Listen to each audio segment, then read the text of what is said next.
Picchio con poco che ci vuole fare. Buia questo simbo, usibiselu non ganga.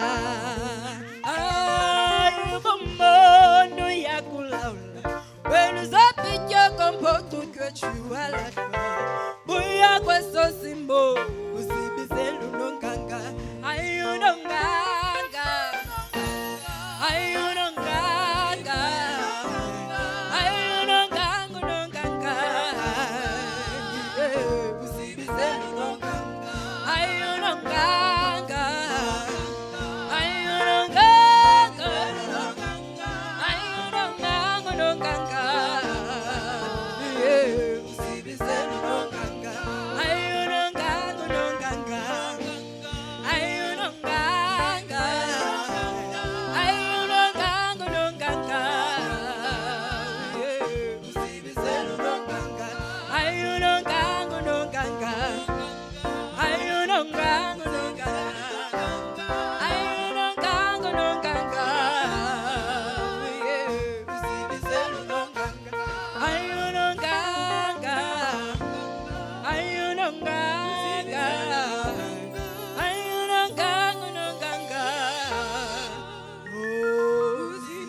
Okay.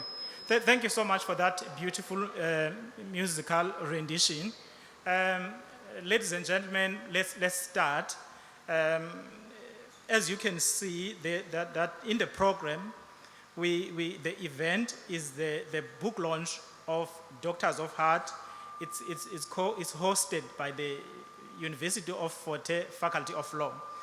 I'm sure you've gone through the program, and I must say it's promising that at least you will not leave without something from this event. I'm sure you will agree with me insofar as that is concerned. And I must say that's not just an expectation. It's something that indeed you will not leave without something in your hands. With those words, welcome. I'm Sibule Loseti. I'm a member of the Faculty of Law. Without saying any further words, let's start off by a formal welcome and introduction by Professor Zuki Sinjotini, who's the Dean of the Faculty of Law. Thank you so much.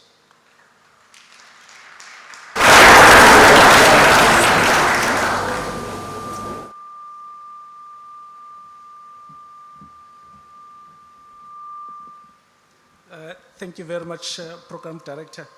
I think colleagues may have seen in the program that I'm also doing the welcoming. I'll try to contextualize the reasons why I will be doing the welcoming. But perhaps let me start here.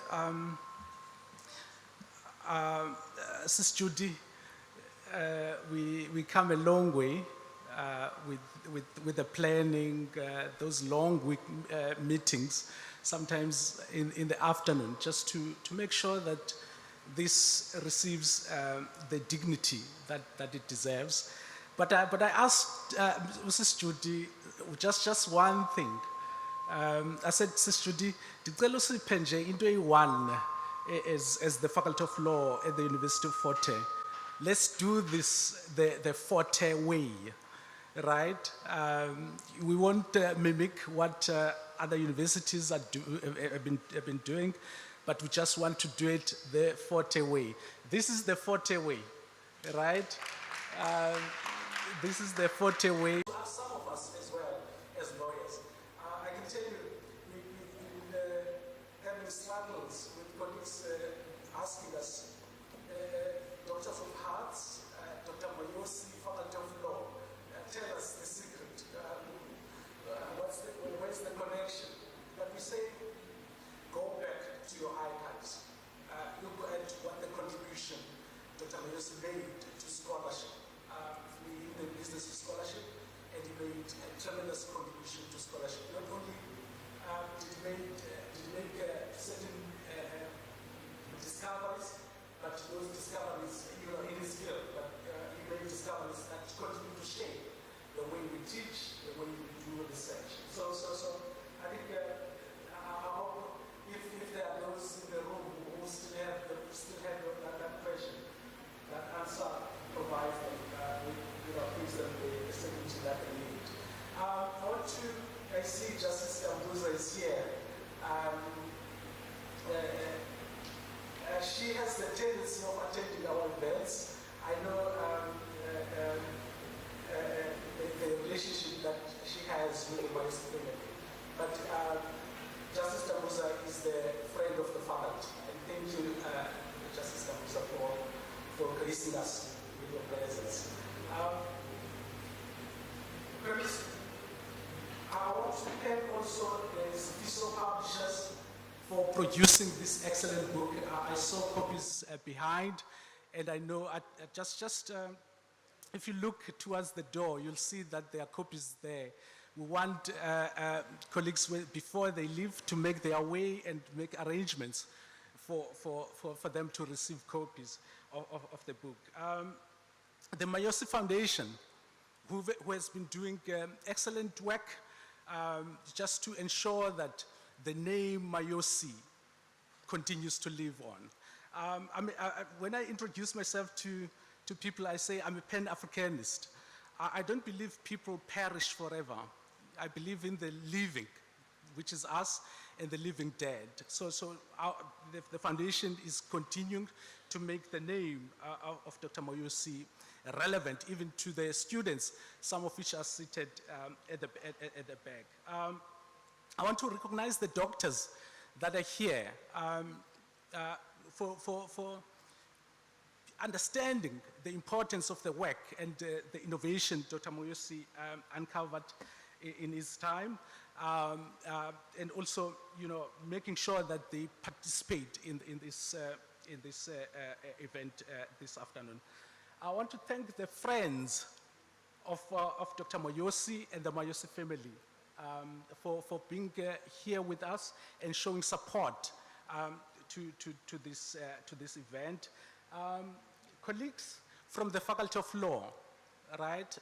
Colleagues from the Faculty of Law, we indebted to your support. I think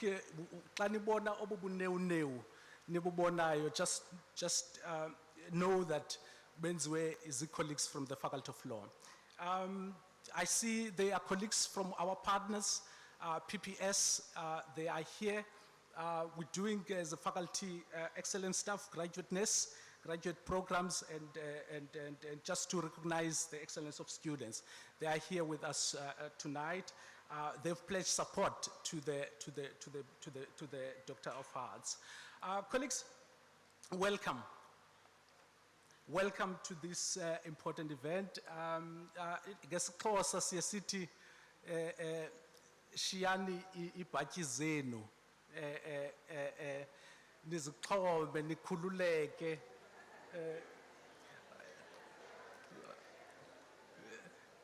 My Xhosa is a bit dwindled. My colleagues sometimes laugh at me, but I hope I tried. But nikhululeke kusekhaya apha, and just enjoy what we as the Faculty of Law, the Mayosi Foundation, and Sifiso Publishers have prepared for you. Thank you very much.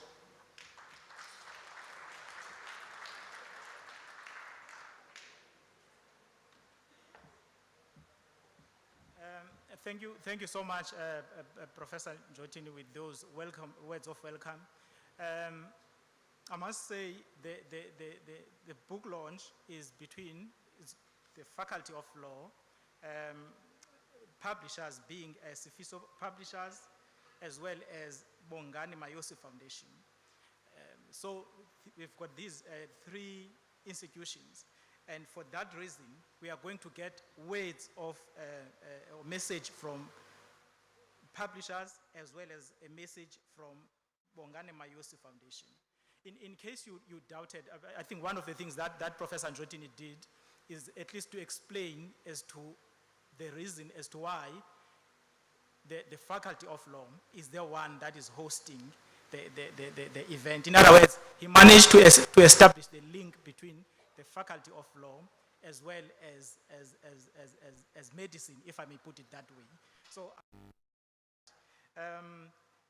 without any further words, let me welcome Dr. Judy Dlamini for just to state the message from Sifiso Publishers. And as you would know, she's also the co-author of the book. If I would just give you a bit of one-liner as to who Dr. Dlamini is, he's a co-founder of Sifiso Publishers, co-author of the book, that is Doctor of Arts, as well as Wits University Chancellor. Thank you so much.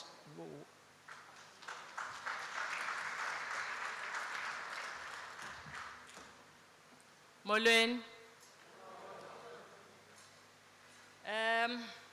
Program Director, Advocate Seti, Professor Buhlungu noma engekho ngiyamrecognize because he made this possible. Professor Njotini, Dean of Faculty of Law. I thank Justice Mbimbi Dambuza for connecting us. And he's right, a lot has happened for us to be here today. And we welcome the Forte way of doing things. Let's just acknowledge it. Thanks. Professor Nduna, Dean of Health Sciences Faculty, all academics from, did I say something wrong? Okay, I ngizwa kunokuxokozela. Academics from University of Fort Hare, the Faculty of Law, and everyone who's assisted in putting this thing together. And it's actually even more beautiful than we thought it would be. Students, our future leaders, that Prof. Mayosi loved and invested a lot of time in. Ms. Khune, who worked very closely with Professor Njotini and us to put this together. Dr. Mnyanda, Dr. Mnyanda, who is one of the organizers of the Eastern Cape 3-city book launch or book tour. All medical practitioners who are my colleagues, the panelists that the program director will introduce, our special guest, the matriarch of the Mayosi family, Usisnonhle Mayosi, Isithole sakwa Gonyela, ukaMaduna, i-firstborn kaSis Nonhle no Dr. George Mayosi, uSipho Mayosi, uKhatebe. Justice Mbimbi Dambuza, who is the sister-in-law to uBongani, uKhuthala Mayosi, the younger sister to Bongani, family, friends, and colleagues. It's a true honor to be here. Before I tell you about Sifiso Publishers and why the book, I just want to say of the books that we've written, published, and everything else, we've never done a 3-city tour to the Eastern Cape. And this book is special. The person whose life we celebrate today is special. He's a globally respected NRF A-rated specialist, scientist, who has so many accolades that the panelists will share with us. But he was born here. And for that, Sizwe and I felt it's important that we come and honor this province because it gave birth to an African legend who's a globally respected son of the soil. And let's just clap to that, please. Thank you. So we started Mthatha at St. John's College yesterday because St. John's College had a hand in nurturing who Bongani Mayosi became.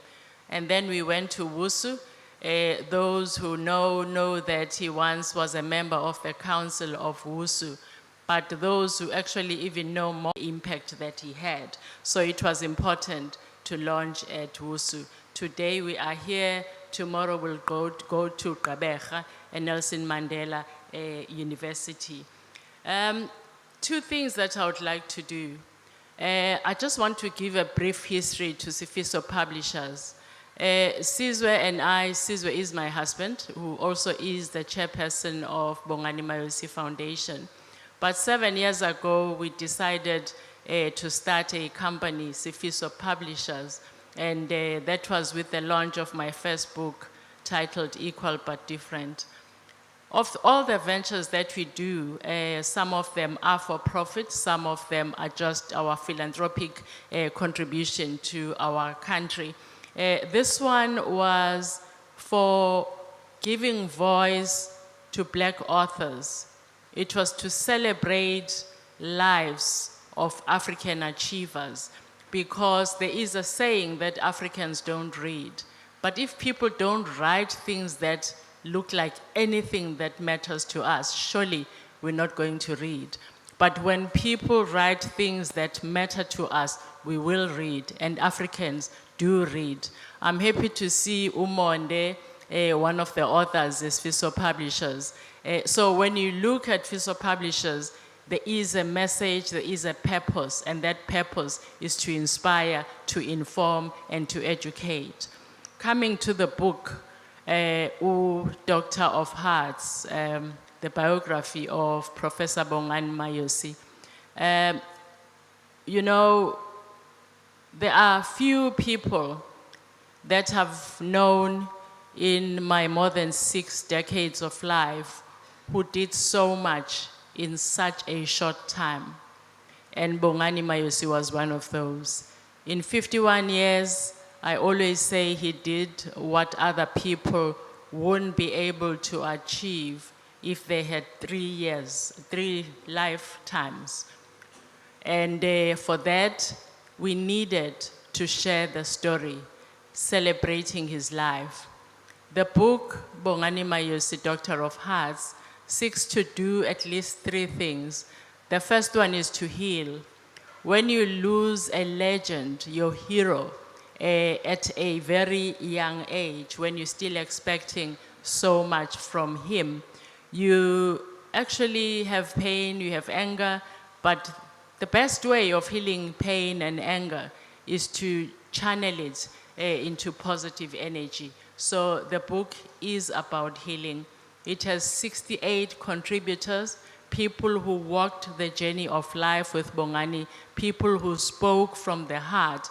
I am hoping Dr. Kopano Mabaso and I, the other co-author, who also was a mentee to Bongani, she has a PhD from Oxford because of Bongani. I do hope that the messages from those 68 contributors who are highly accomplished people in their own right will heal the pain of losing Bongani, especially because quite a few of them are an extension of his legacy because he had a hand on who they became. The second thing, of course, is to inspire. I am encouraged that we have students here because when I qualified as a medical doctor in 1985. Those days, doctors didn't ordinarily do a PhD.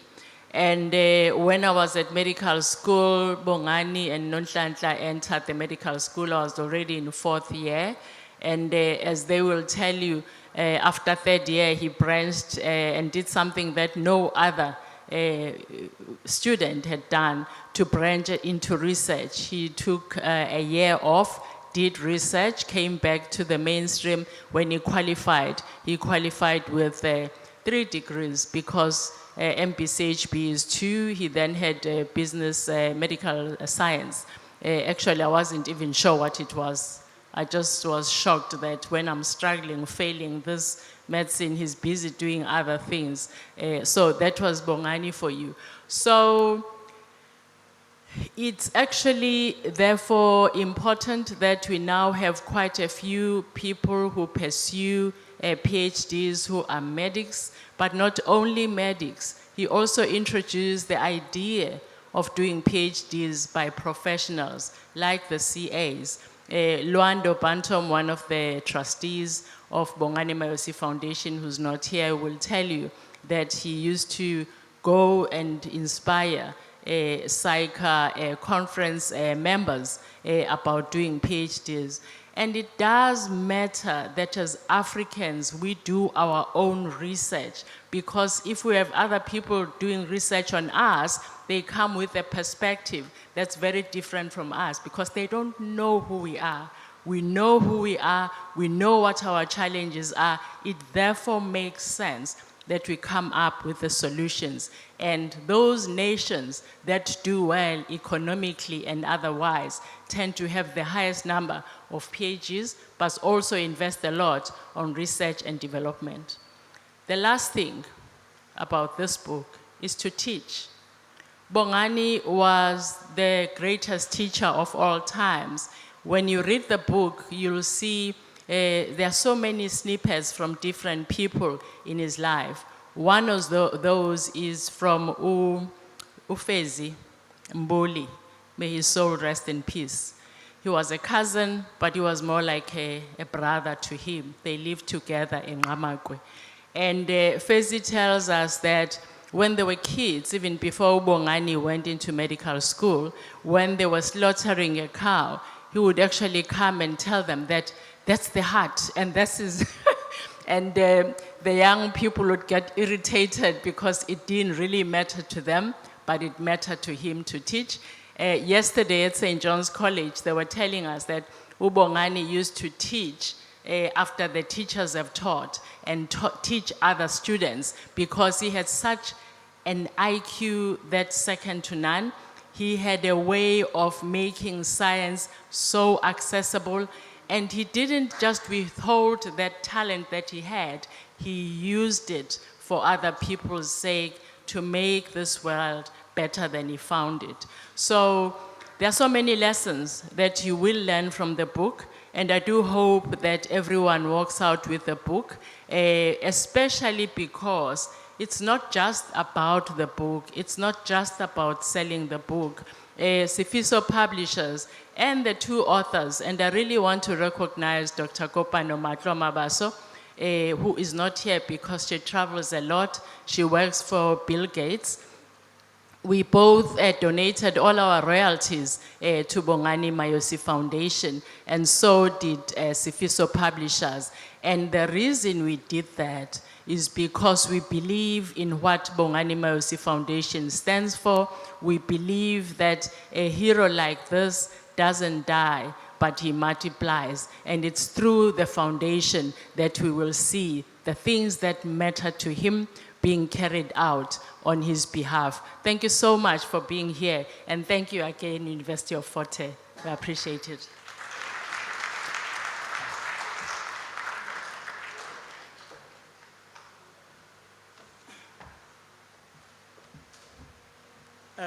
A number of very important points to take there. I said at the beginning, you will not leave here without some more knowledge about Professor Mayosi. And most of us, we read about him from books and all these other stuffs. What is more interesting about today is the fact that we get a bit of personal and information that is not as dry as these academic writings and everything that you'd find on the... Okay. So that's very important, and that's very important. Okay, thank you so much for that message from Sifiso Publishers. Another round of applause, please. Okay, a second message, as I indicated, it's from Bongani Mayosi Foundation. The person who will be delivering the message, as you can see in the program, is Mr. Sizwe Ngasana. I like the fact that all the people who will be saying the words or few are people that really don't need more introduction. Mr. Sizwe Ngasana, I'm sure most of you know him, is the founder of Sifiso Learning Group, co-founder of Sifiso Publishers, chairperson of Bongani Mayosi Foundation, and another important thing is also an alumnus of the University of Fort Hare. Thank you so much. Over to you.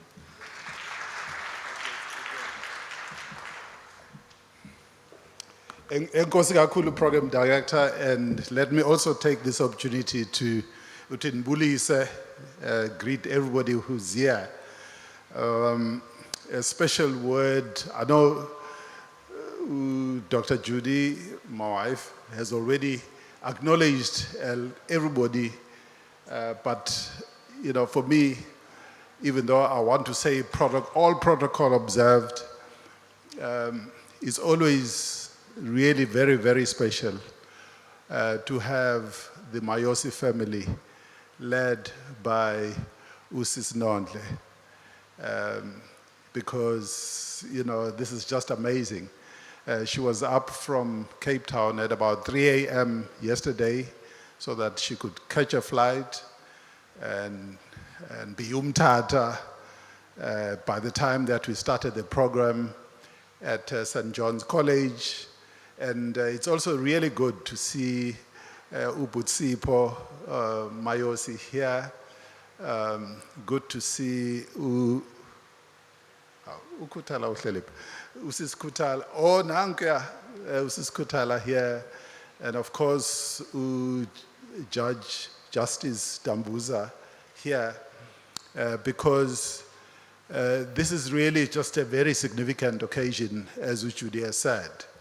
As it's been said, I'm the chair of the Bongani Mayosi Foundation. So you can see there are a lot of connections here. I started to know Bongani Nononhlanhla. A lot of people thought I was a medical student. Some people thought I was at Howell College because I literally lived with what was my girlfriend then, who's my wife now, at Alan Taylor residence. At least there are no young people here, right? So, and I used to drive this black VW Beetle. So a lot of people would know that. And that's where I started meeting Bongani with Professor Kumalo. When they were much younger, they were behind Ujude, as she said. But the important thing is that we continued as family friends, throughout, even when Bongani, when they were getting married with Nonhlanhla, when Bongani decided to go to Harvard to go and do business, we spent a lot of time talking about business.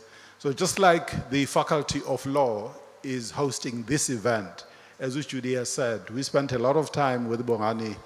I'm an accountant, and therefore, well, I'm a school teacher now, so maybe I shouldn't describe myself as an accountant anymore, because I teach grade 10, 11, and 12 at Future Nation School. So I'm a teacher now. When I was an accountant, before I saw the light and became a teacher, we used to meet with Bongani to talk about how exactly the things that Judy was talking about.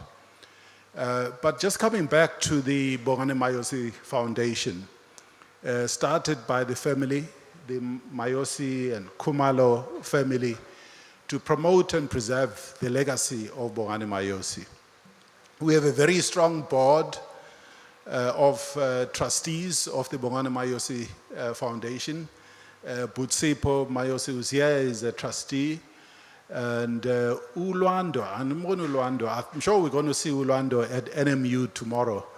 But Lwando Bantom, a lot of you, especially because he does a lot of work in that building across the road, the WL Nkuhlu building, which I've been in many times to promote my previous profession, the accounting profession. I know the accountants are not going to be happy that I haven't left that profession, but I'm now spending time in the classroom as a teacher. So Ulwando is a trustee, Professor Nonhlanhla Kumalo is a trustee. A lot of you would know Utumato Serobe, so she's also a trustee. And so is Umlamli Boy. A lot of you would know Umlamli Boy. He's the CEO of Santec. He's a trustee of the Bongani Mayosi Foundation. We have Professor Lungile Ntsalaze, who's the Dean of Economic and Management Sciences College at the University of Johannesburg. He's in charge of our finance committee. Professor Ngoza Dlova, who is the Dean of Health Sciences at UKZN Health Sciences, the Nelson Mandela Health Sciences. She is a trustee. And you can see, just counting those people, that we have, those people are not just important leaders themselves, but there were people who had a lot to do, and maybe, in fact, some of them whose successes had a lot to do with the contribution that Bongani made in who they became. And the main role, as I said, is to promote and preserve legacy of Bongani Mayosi. We have a number of programs. Bongani was very passionate about mathematics at a school level, mathematics and science at a school level. So we have a program running. We want to expand it, but it's running at a high school in Delft. It's just a start, where we teach mathematics and science in the school. And that program is proving to be really important in terms of upgrading, because we know the country is a crisis in mathematics. we have almost 70% of our learners in schools are doing Maths Lit. And Maths Lit is a dead end. It doesn't take you anywhere. And only 30% are doing mathematics. And out of that 30%, if you look at how many achieve above 60% at grade 12, you'll be surprised. Out of more than 820,000 learners who wrote grade 12 last year, there's only about 55,000 who pass mathematics with 60% and more. Out of that 55 or so thousand, the country must produce people who are participating in fourth industrial revolution, because it's really difficult to do that with maths literacy. We must produce doctors, engineers, actuaries, accountants, technicians, artisans, you name it. No wonder we have the problem of unemployment that we have in the country, because we've moved in this direction which really does not give hope or the future for a lot of our young people. So Bongani was passionate about that, so we are promoting that. Secondly, Judy spoke about Bongani branching off to go and do BMed science. So we have a program we started with the University of Cape Town. We want to expand it to all the 9 medical schools in the country, where we do, it's what is called intercalated BMed science or MMed science program. And this is a branching out where you go and do research and you come back. So we started with UCT, and the second university where we would probably be introducing this as we get more money is UKZN, and then we'll expand it to the other universities or the other medical schools. We've already funded quite a number of students who are doing exactly that. In other words, when they are in their 3rd year, they go and do BMed science. When they finish their MBCHB, they go and do their MMed science, which is a research route. And after that, they go on to become PhDs, because it's important, as Judy indicated earlier. The third program which we run is the academic prize, which recognizes students from all 9 medical schools in the country who are not just performing well academically, but those who demonstrate servant leadership. Because Bongani was not just a medic. Bongani was a person who was a leader across many, many different dimensions. And therefore, students, when they are in 6th year of their MBCHB, vote amongst themselves. So it's a very democratic process. A student who shows those values and attitudes of not just excelling well academically in their MBCHB, but also go on to do things in society or for society. And we've been running that program now for 3 years, and it's quite amazing, you know, just what it does, because a lot of those young people may never have known of Bongani Mayosi, but when they start to understand why they're getting the prize and the journey that Bongani Mayosi followed, it's quite amazing to see them trying to emulate that, because they've been recognized under the Bongani Mayosi banner. So that's really, really important. There are a number of institutions, especially 2, UCT and UKZN, that have named facilities, whether it's libraries or lecture halls, key facilities at those institutions under Bongani Mayosi. So, which is quite amazing, because again, it starts to, people ask questions, you know, who was this Bongani Mayosi, who may not have known who he was. And out of that, they start to, again, you know, emulate and take interest in who Bongani Mayosi was. So those are just some of the programs. And one of the flagship ones, which we run on Bongani's birthday, which is 28th of January, is the Bongani Mayosi Annual Memorial Lecture. And what we do there, we invite global leaders in health sciences, in research in health sciences. Like, for instance, we've had people, the leaders of the World Health Organization. We've had Professor Slim Abdul Karim, as an example, deliver a lecture. And it is about those things that matter to Bongani, because as we know, Bongani was one of those rare people who found, because of his interest in doing research on Africans, he found this very unique but very specific gene that causes heart failure, particularly amongst African people. So, you know, and because it goes to what Judy was saying earlier, if we only allow other nations to do research on us, sometimes you even end up with medication and things like that that is actually not designed for us. Is treating those people, and we end up using the same medication, which sometimes may not necessarily be good for us. So having people who understand our genes and our makeup, especially in the age of artificial intelligence, where, I mean, companies like Moderna and all the companies that produce the vaccines that are now used still base a lot of their research, we saw this during COVID, base their research on the populations that they research, which often are populations in the Northern Hemisphere. In fact, it's many white people, I must just be very specific. And that creates an environment where we take the same medication.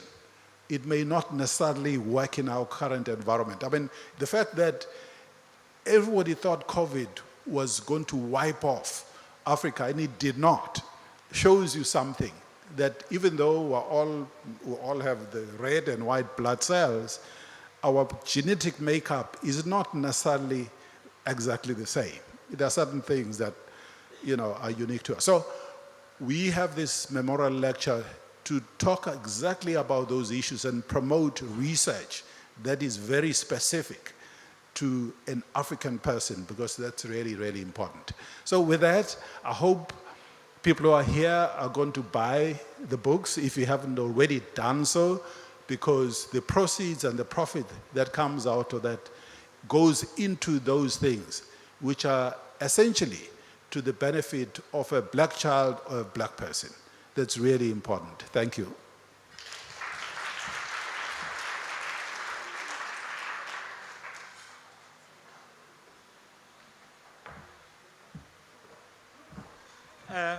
Thank you so much, Mr. Masan. Another round of applause. There are quite a number of things that one can take away from that. One of which is that if we are not doing things for ourselves, the world has got no shortage of people who are going to do those things for us. That's a very important point. For me personally, I like the fact that I always struggle to explain when I'm asked a question as to why you left practice and then joined academia. Now you already gave me an answer that I saw the light. Thank you so much for that. On that basis, Professor Njotini indicated that doing things the Forte way, we usually punctuate our programs with musical items. And on that note, I will give over to our band. Thank you so much. Yeah. It's a special day today, hey? Very special. It's an honor to be in your presence. Very right. Umama brrr said she don't want to be a weekend special. So Mina and I, we're like on the same WhatsApp group. You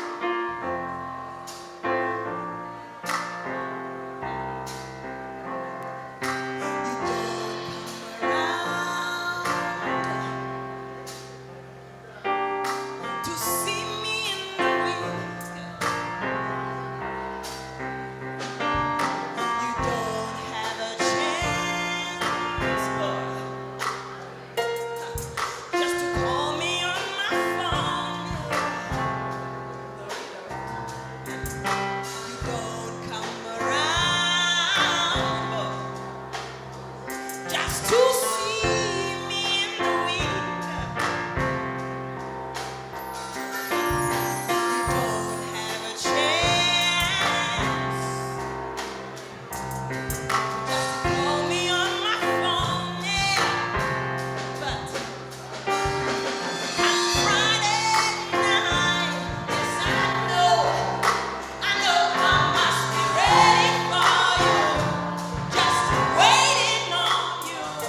Thank you so much. Another round of applause for our band. Okay, we're moving right along with our program, and now we're getting into the panel discussion. I'll be just reading few lines regarding all the members of the panel. As I indicated, are people who need no real introduction. I'm sure most of them, if not all of them, you're familiar with. Sorry. Okay, starting with the first panelist, that is Justice Nambita Dambuza. She is a judge of the Supreme Court of Appeal, and I'm sure our students, if they are here, I can see some of them, they would be able to link the face together with some of the judgments that they would read. Thank you so much, Justice Dambuza. You come and sit here in front.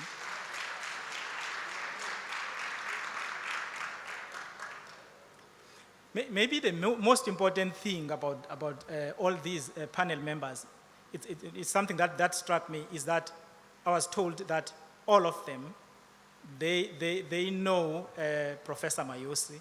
They interacted with him, which is the part that, for me, it's very interesting, because it will give us an idea of exactly who Professor Mayosi was as a person. That takes me to the second member of the panel. The second member of the panel is Bishop Andile Mbete. He is a Mayosi family spiritual leader and a family friend.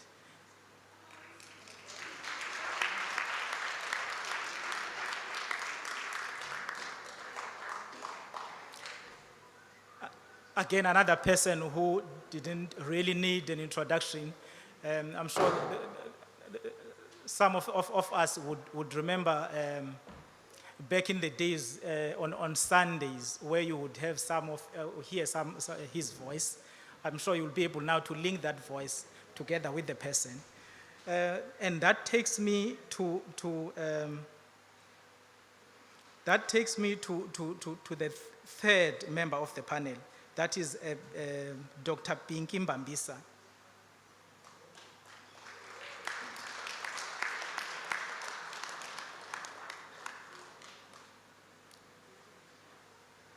Dr. Pinky Mbambisa is a colleague to Dr.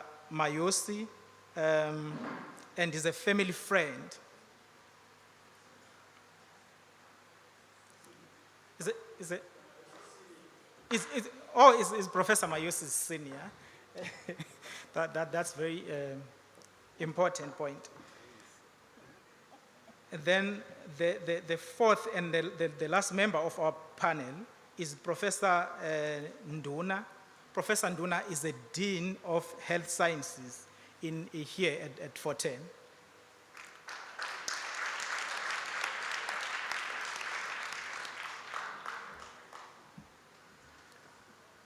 Okay, as I indicated,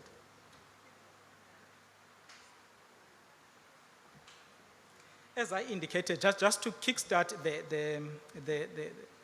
the discussion, I'll just lay a foundation by asking two broad questions. In law, would say open-ended questions. I would ask those two questions, and then they will have to answer those questions. After that, then the members from the floor will take some few questions. The first question that each and every member of the panel will have to deal with is you just tell us about your relationship with Professor Mayosi. The second one is that, having read the book, what is it that in your view, it resonates with you, it resonates with Professor Mayosi in terms of, let me say, you can say it accurately depicts the picture of who Professor Mayosi was. So if you can deal with those two questions, as I said, you have in If I was young, I was going to say it's a freestyle.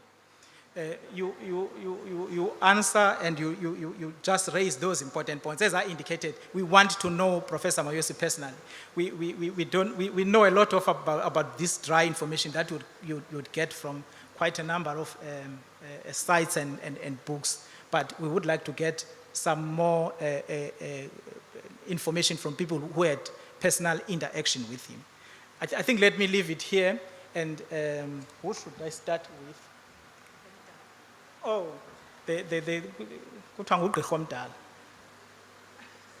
so, okay, well, the first person or member of the panel to answer the question, it will be Dr. Pinky Mbambisa.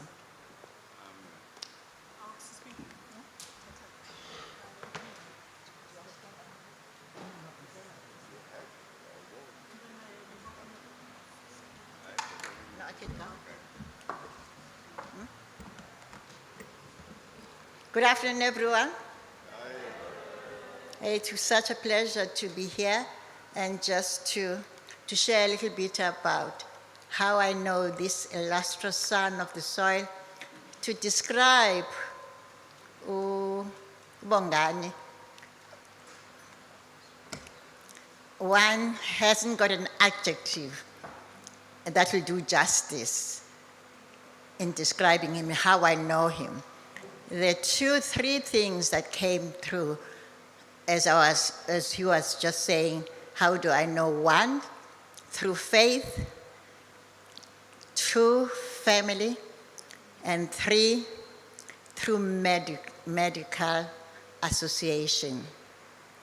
The faith, Bongani, which is actually portrayed in the book, is something that she was unapologetic about.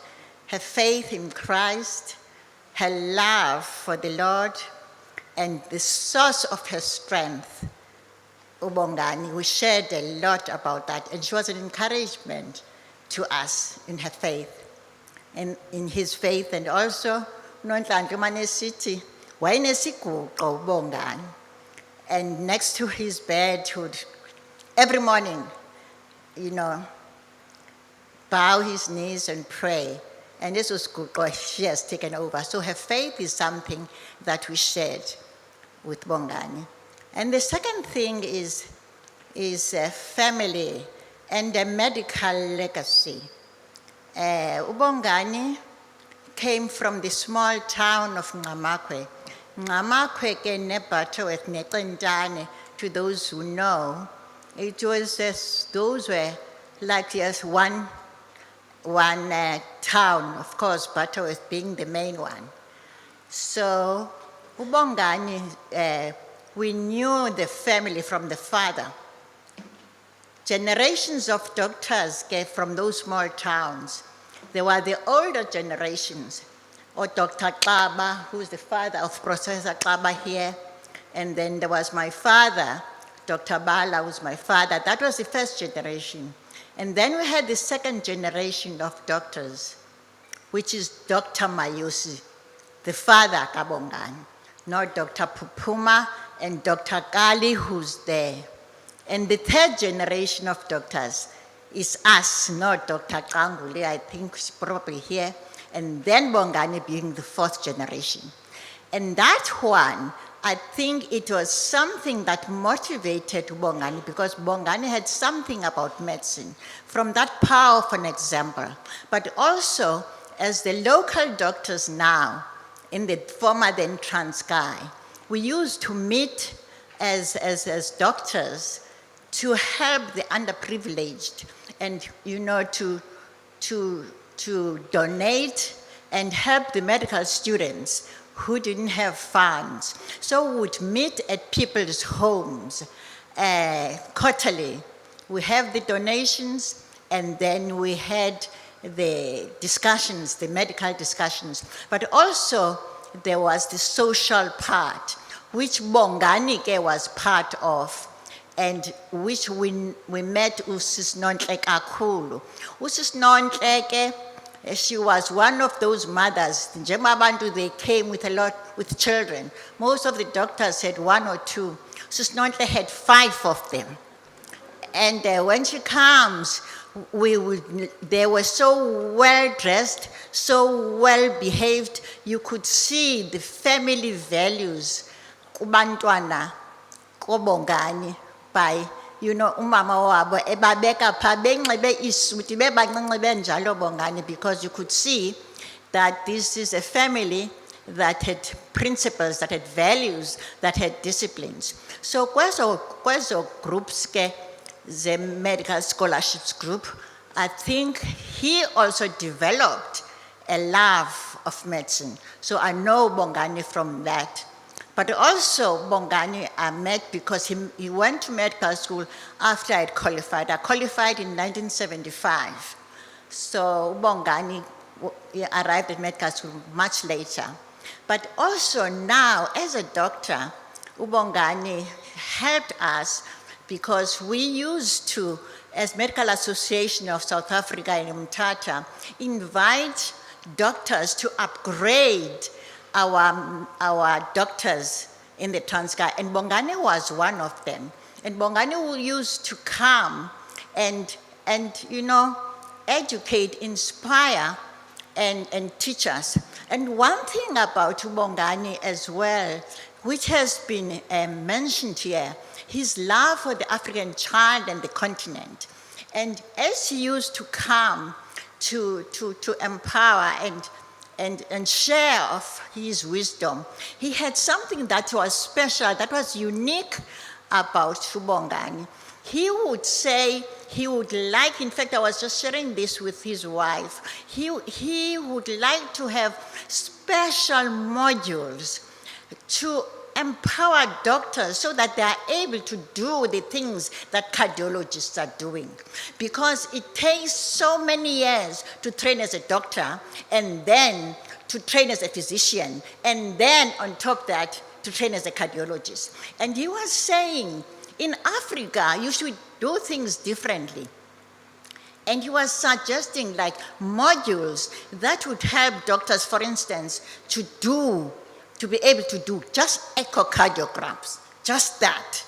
Or just to be able to do pacemakers, things like that, that don't need you to do another 11 years. That was Bongani, and Bongani was the brainchild of Bongani, and I think he was in the process of wanting to develop that when he left us. So it's from that I know Bongani, but also as family friends, and Nonontlandla. Nonontlandla, their love for family. And the one thing about Bongani is the unique, gift of ability of balancing family, faith, and profession. And she was, as a doctor, but also as a devoted husband, and as a father who was a present father. Ebantwaneni bakhe, this is one thing I know about Bongani, and that inspired us. Thank you.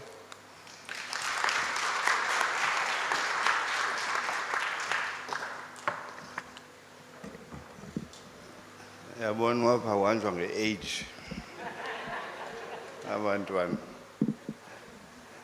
Thank you very much, facilitator, and greetings kuye wonke umuntu olapha. I first saw Bongani when he was 9 years, and I think I was about 22. So, intwana yakuthi,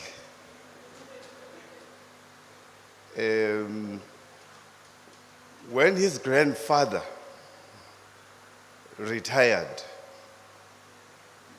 nomama umamaya, we were pleasantly surprised at Fort Malan when the Mfundisi arrived with a large crop of cattle, goats, and sheep. Kwakusithiwa abefundisi bayalamba. So, and I was candidating for ministry. So, Utata Mayosi arrived. And that was my first encounter. So I know his grandfather and his grandmom, and then I know the parents. And as I say, there's no moment that can bring joy to you than when someone from your area does something wonderful. Uthi abantu xa besithi ngubani lo, uthi yintwana yakuthi. Grounded. And he remained that ntwana yakuthi even with his successes.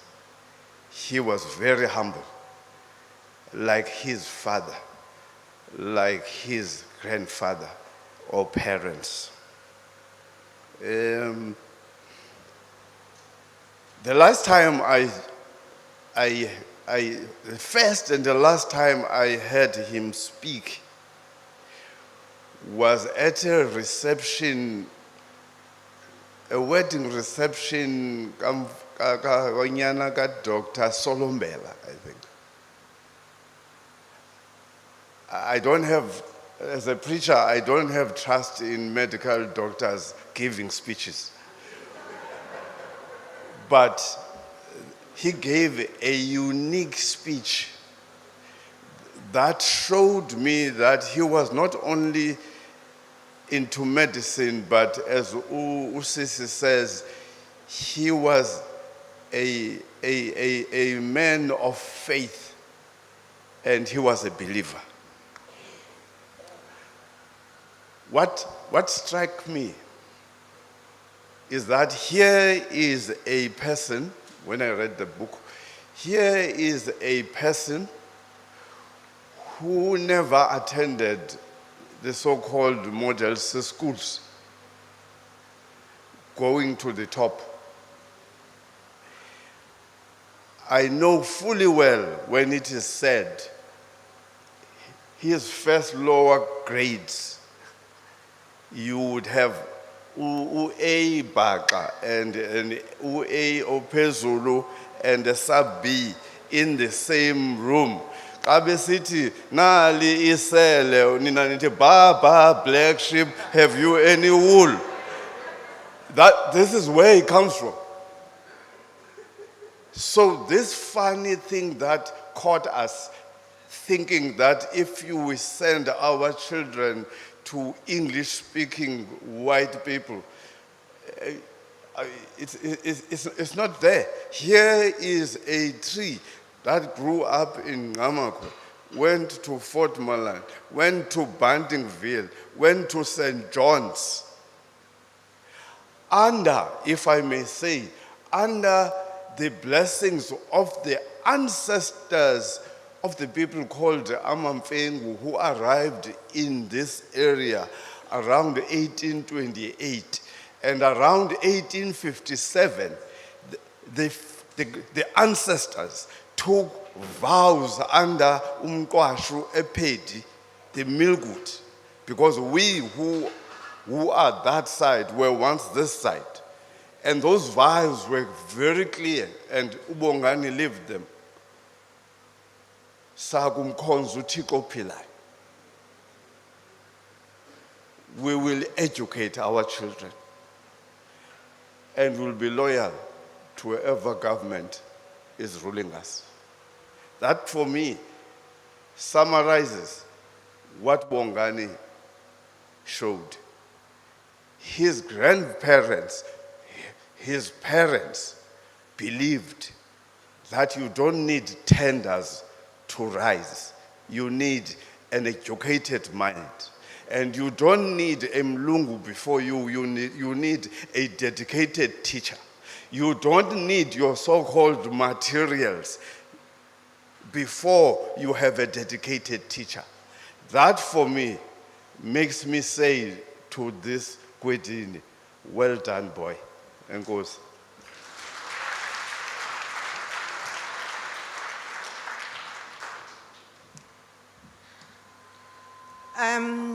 I also greet everybody this afternoon.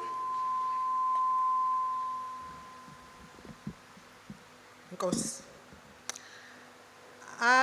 Bongani is one of my two brothers-in-law. A bit of a lecture here and there. He took us to where the Battle of Sandlwana was fought, because he wanted to explain to us how Shaka's impis had this formation that became the title of one of his researches, impi study into cardiomyopathy or something like that. I hope I've got it right. So he had this readiness to share his work. And he didn't do that only with his own research. Even Nesgantlantla, those that were at their 25th wedding anniversary will recall how he explained to us research Kantlantla on black hair. And he said, "Hey man, Untlantla, wavel waqhuthuno lapha kum." And that was the study of his PhD. And as someone said yesterday, he always emphasized that there's a lot that happens in our ordinary life that we ignore and think that in order for us to shine and research, we must go and look for things that are unusual. He used to say that there's a lot that happens in your own life that you can use and share with other people. He also had a fun side, Bongs, and he had a special relationship with everybody in the family. I remember one of the things that I noticed sometime about him is that I would take it Sunday Times, where and then he would go and deliver and then afunde. And he had a special relationship no kuts yohleba gossip that was always going on in a corner somewhere. And he was a fierce debater. There's a combination in the family, Bongani, Kanomfundo, my friend, and Bongani's youngest sister, Unumisa. Kabe Ayuisha, it doesn't stop. If you go to page 28 of the book, there's a photo of this. That was a Christmas day. And we were busy cooking Christmas lunch. And when we were done, someone said, "Ubongani no Mfundo no Nxumisa bebeyo kufudumeza something kwa Bongani, inyama or something." And someone said, "Iyo uba babo batatu abo, we are not going to have this lunch, Christmas lunch. I think sa end up as sitya ngofo, because they were not answering their phones." And indeed, when they came back, they told us they were trying to fix this country. So he had that as well. So if I'm not sure whether we are supposed to answer both questions at the same time, but no? No, okay. He was away a lot, Ubongs, kwezi work research conferences zakhe. And umama used to complain, I suppose, on behalf, noba wayisizela umolokazana wakhe shem, athi uyazi ba uBongani utshintsha isuitcase ngenye isuitcase, uthini ngomntana abantu lo amshiya apha endlini. And Untlantla was always supportive and understanding and encouraging of Bongs. But when he was back, we always felt his presence. He was a really good teacher to our children and a good mentor to our children, because he would teach them about his work. And somewhere in the book, I relate about a story about him visiting us, Ndisahlala eBay. And he said, "Do you have a DVD? Wafone sendleleni, uyayazi DVD?" Ndithi mna ewe ndiyayazi. Unayo mbimbi? Ndithi ke mna ke, "Ewe, ndinayo." Oh, okay, there's something that I want to show the children. And we were all looking forward to it. And when he came, he gathered everybody, or the kids, bahlala apha phantsi, wabafakela le video. Le video ke yi-heart operation. So bahlala ke abantwana bayibukela until kwakhala iMuntlantla wathi hayi Bongs, masibaxolele. But that was Bongs in the family and as a friend. Thank you.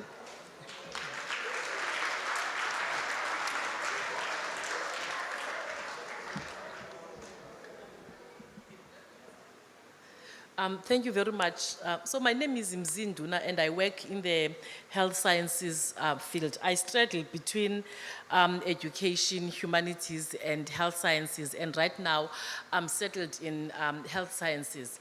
So working in the higher education space, we work for our duty stations. I call them duty stations, which is the university where you are placed. But I always say when I talk about the work that we do, that we're actually all of us working for the Department of Higher Education. But we just placed at different institutions. And so now I'm placed at Forte. Before Forte, I was placed elsewhere. And for all my life in the field of health sciences, there's higher education, there's also different institutions that do research. So I've had the privilege of working for the Medical Research Council as well. And I've watched Professor Mayosi's career growing. And the higher education space and the science sector and the research sector as well is a big but small sector. It is small when you think about who is in the sector. And when you start to count the black faces in the sector, especially in the health sciences sector, then you realize that it is small, because before you know it, you know people that you do not know. And that is my relationship with Professor Mayosi. He is someone that I knew, but I did not know. And I did not know him because, of course, he was ahead of me, he was a senior, but I watched him with reverence. And he's one of the people that I really, really wished that one day he is going to be my boss. So in this space, we have people like that, people like Bongani Mayosi, that you know that you are not going to complete your career without having worked under this person and with this person. So in the higher education space, we also experience a love-hate relationship with this space. And it is a love-hate because there are certain things that we really, really love that draw us here, that even if you never planned to be a scientist, you find that you just keep going and going. And I observed that in Professor Mayosi, the love for the academy, the love for science, the love to discover new questions, the love to want to work with postgraduate students, the love to always want to bring and mentor young black academics, the love, especially for me, to also work with and bring up black women as we rise, and I put rise in inverted commas. So that is the love relationship that we have with the academy. We love the adrenaline, and if you read this book, you will feel the adrenaline. This is in my book club, so I have a book club I belong to. We have an English word that we coined. We call books like this the unputable down book. So you will not be able to put it down once you start reading it. You will make sure that you are glued to it. So if you read this unputable down book, you will feel the adrenaline. You just want to know what else is going to happen. It's like his life is an action movie in real. The way he moved from doing one thing to the next in his career and in his life. And the way he achieved, and achievements are very important in our sector. You need to achieve to sustain yourself in the sector. And Professor Mayosi did exactly that. He had achievement after achievement, and we watched him in awe for that. And he's the kind of a person that taught us, younger black academics and scientists, that even the sky is not the limit. And we are here today because of people like Professor Mayosi. Now, we also have a hate relationship with this sector. It's a hate relationship because this sector has a lot of tensions and conflicts. It's got a lot of, dichotomies. It's got a lot of things that when we experience, and reflect, we realize that the sector is not ready for us. You know, in this sector, especially in the higher education side, not necessarily the science side, we often ask this question, and across institutions, there's a popular question that is asked of the students. We are wondering whether these students are ready for higher education. And of course, we're blaming it on Angie, who has been the longest staying Minister of Basic Education, and what he has done over the years with all the pass mark. And so it means that the students are not ready. But the question that people like Professor Mayosi have actually drawn us to ask is, are we ready for them? Because it's one thing for us to ask if the students are ready for university. Because if something has changed in the society and the kind of students we're getting today are different, it means something should change with us so that we are able to receive the different students. These students are not going to be like my seniors here. They are going to be completely different, and they are different. And so Professor Mayosi, you will read from the book of all the changes that he made at UCT at the time he was head of department, but also at the time that he was the dean. And it is that drew me and some of us to people like him. And so because of this wish that one day, you know, we would work with Professor Mayosi. I'm not even a medical doctor, but I am in health sciences because I've got a behavioral health science background. And I had made sure, and I worked a lot, especially in my previous institution, to make sure that one day I will definitely work with him. And that dream, colleagues, came true only this year when I was appointed at UCT as an honorary professor in the Department of Internal Medicine, which is where I have that professorship now. So it was because of people like Prof. Mayosi that we have been able to be in these spaces. So the second part of the question from knowing a person is about what resonates with Prof. Mayosi. And we don't have a lot of time, and so I don't want to miss the opportunity to talk about what, for me, resonates with what, you know, with who he is. For me, it's preparedness. The whole book tells us how prepared he always was. He didn't plunge into situations. He didn't find himself coincidentally in places. He prepared very well for the spaces that he ended up in. And it teaches us a lot about preparedness. When you read this book, even from the first chapters, you read about how he used to wake up at 4:30. And some of us really, you know, at 4:30, we think that it's too early. He used to wake up at 4:30 and he used to get prepared, and you will read about preparedness. I mean, the most interesting way to prepare for me was in page 52, which talks about how he saved money from his bursaries to be able to pay lobola for his wife. He was always a prepared man. He was never caught off guard. Even when he found love, he was prepared for his love.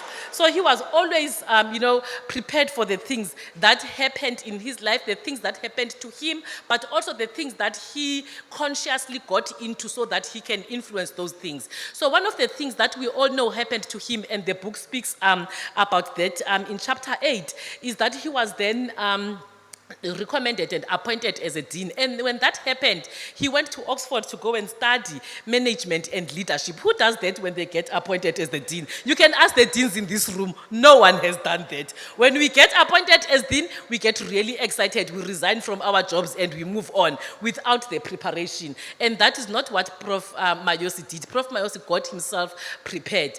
And for me, when you think about the ways in which he prepared himself for almost everything, he even prepared himself for the eventuality. He knew that he was going to leave. And when he knew that he was going to leave, he prepared and approached the institution, the employer, to suggest to the institution that he be removed as the dean, so that in the event that he leaves, because he knew he was going to leave the earth, then it does not leave a void in the faculty, because he had prepared UCT. Now it is up to UCT if they did not prepare themselves for his departure. Thank you.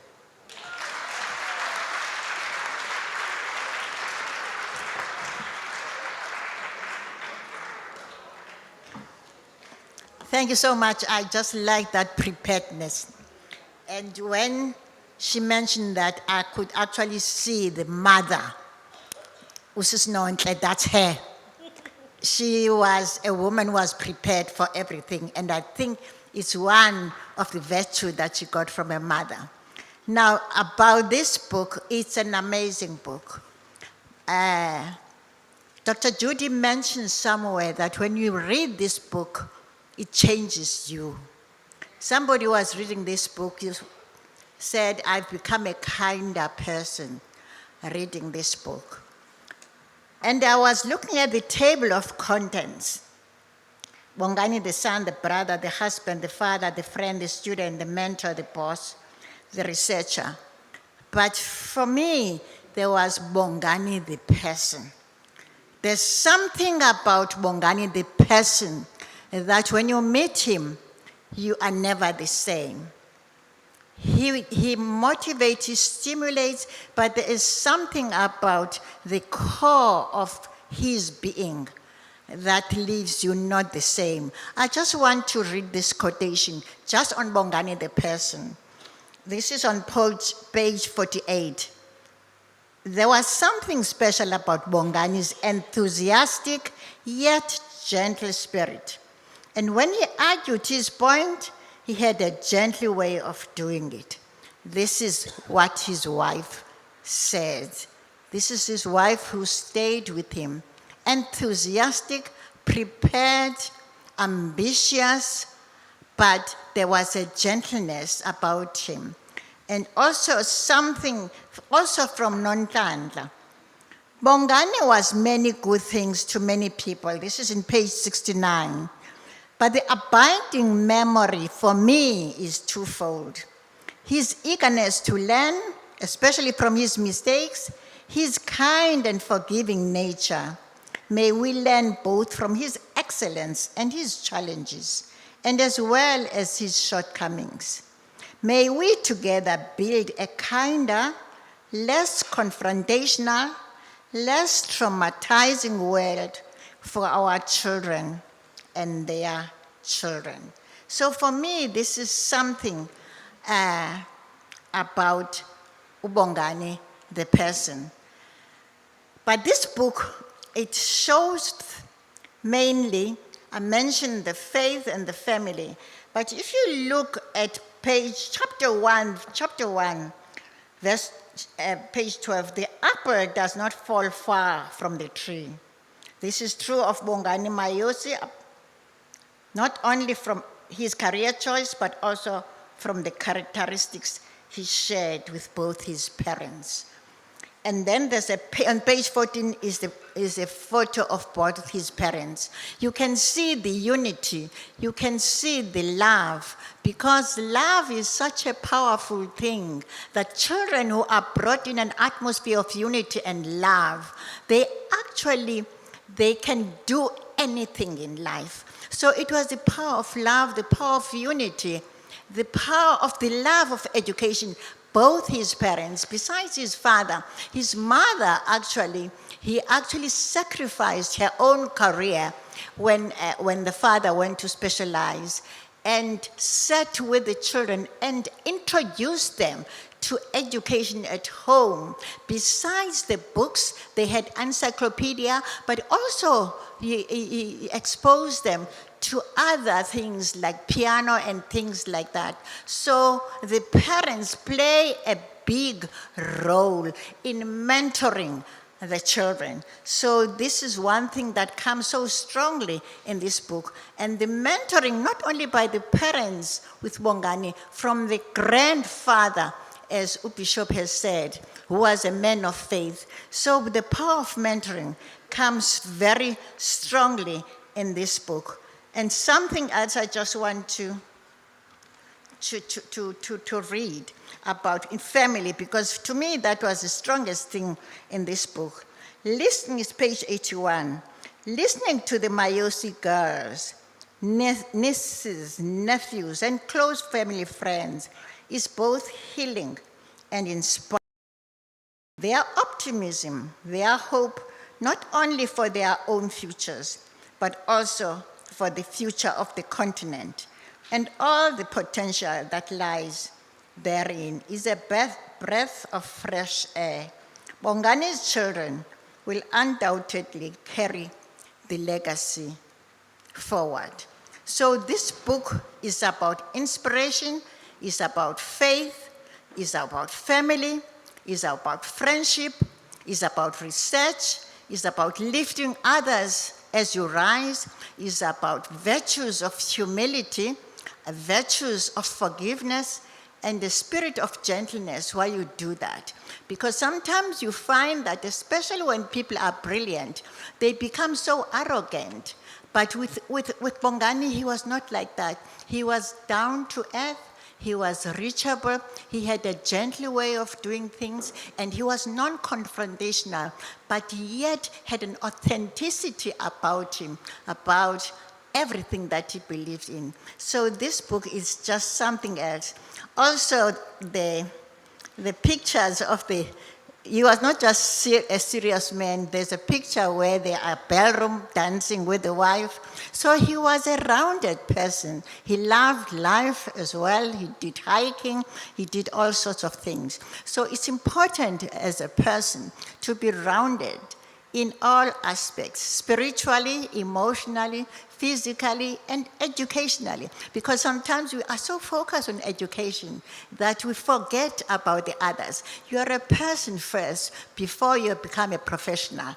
This is the thing that came so strongly for me reading this book.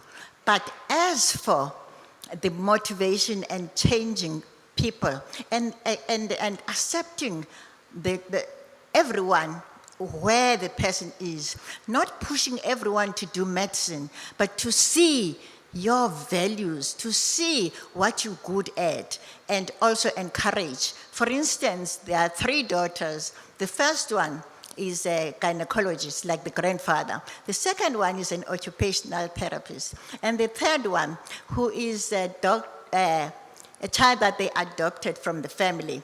She is a budding entrepreneur, and this was her interest. And now reading through the book about the nephews and the nieces, you can see that he promotes what you are good at. You've actually heard from the sister-in-law, Nambita, here, that with the ones who are good at law, he promotes that. With one who's good at teaching, he promotes that. So he accepts you as you are and doesn't leave you the same way. So Bongani, this book is something that I think I would recommend for everyone to read. And not buy only for yourself, buy for your spouse, buy for your children, and buy for your friend. You will never be the same after reading Bongani's book. Thank you.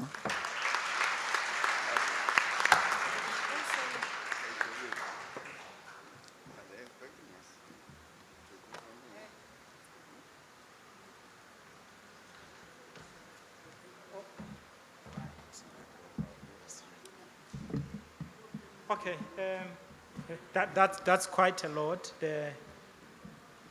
Quite a number of themes that comes out of our panelists. That one would if we had time, would like to probe them even further. But let me not do that myself. Given the fact that our panelists have laid the ground, I can see that we there should be concern with time, but I think it would be unfair for us to end the program without giving you an opportunity to ask questions. I know that you came with some questions already, but with the information that you got from our panelists, I'm sure they triggered some more questions. So on that basis, you can just raise your hand. We take a round of questions. Raise your hand, there will be a roving mic, and our panelists will answer those questions. Thank you so much.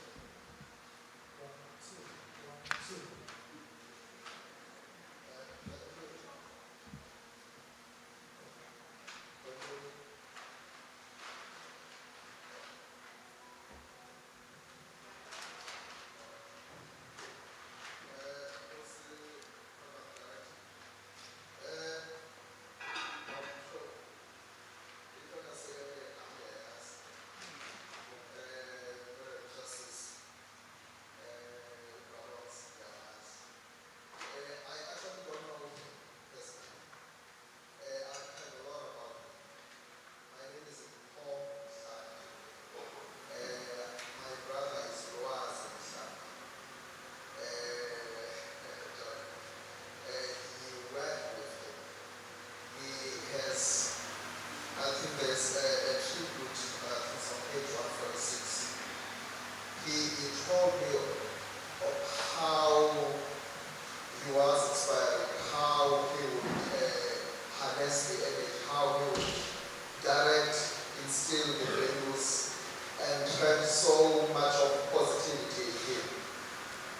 he basically said to me that, my brother, this is a man that should not have passed on. When I read the book, I realized how useless I am, how much he has contributed to the society, and how much less I've done nothing in my career. I realize that there is really a lot that one has to do. There is really so much, especially when you look at his background. In fact, he's our own kith and kin. He is really one of those people that you should really draw inspiration from, considering that we share similar environments even now, that he actually shared even then, in terms of the socio-economic status, in terms of politics. I think as a parting word to the family, the friends, the wife, you have contributed immensely to the society, to our future generations, by supporting him in his endeavors, academically and otherwise. You have actually shared his life with us, those who even didn't know him. But I think it's actually a lesson for some of us, in fact for the rest of the society, to inspire to be more, to do more of what he actually did, more of the inspiration that we get. Thank you.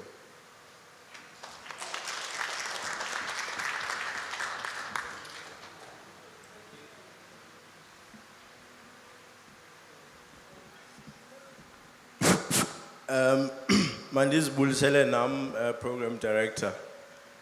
Igama lam nguPapa Mamnqandi. I suppose I speak here as the national chairperson of the Black Management Forum's Young Professionals. I know the Mayosi family, and I've never met Dr. Mayosi.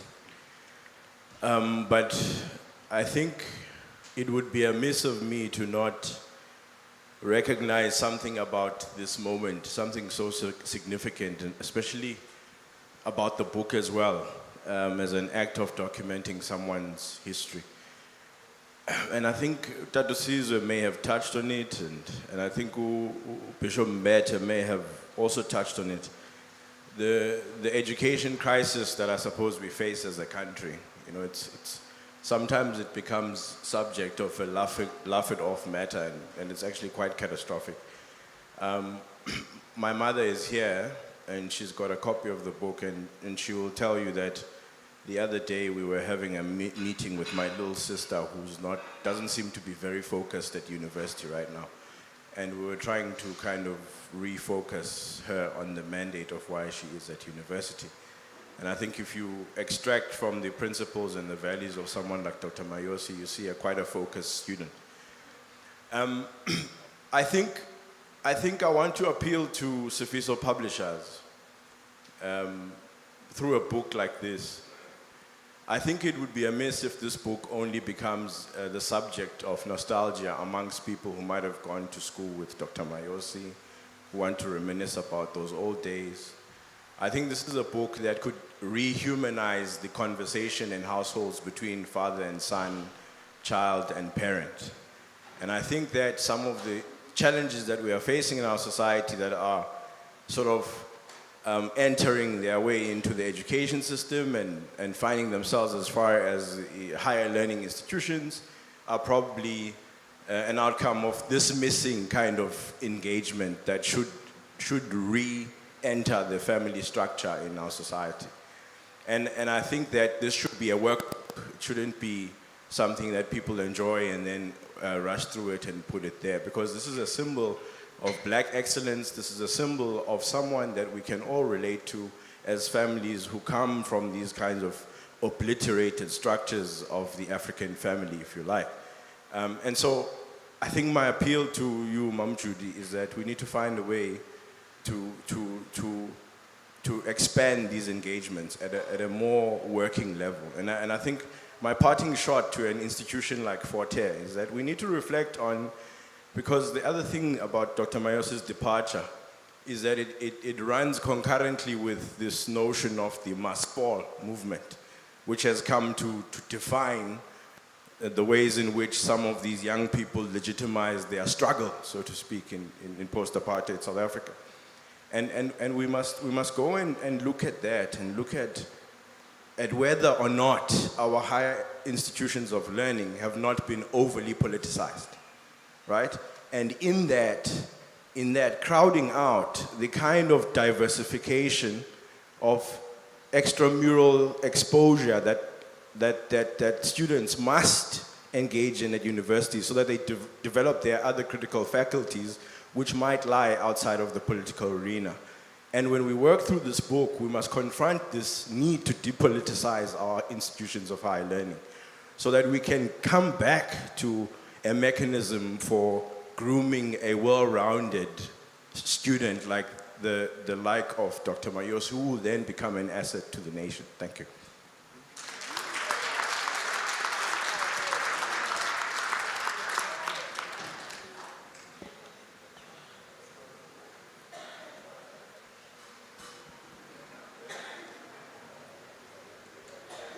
Thank you.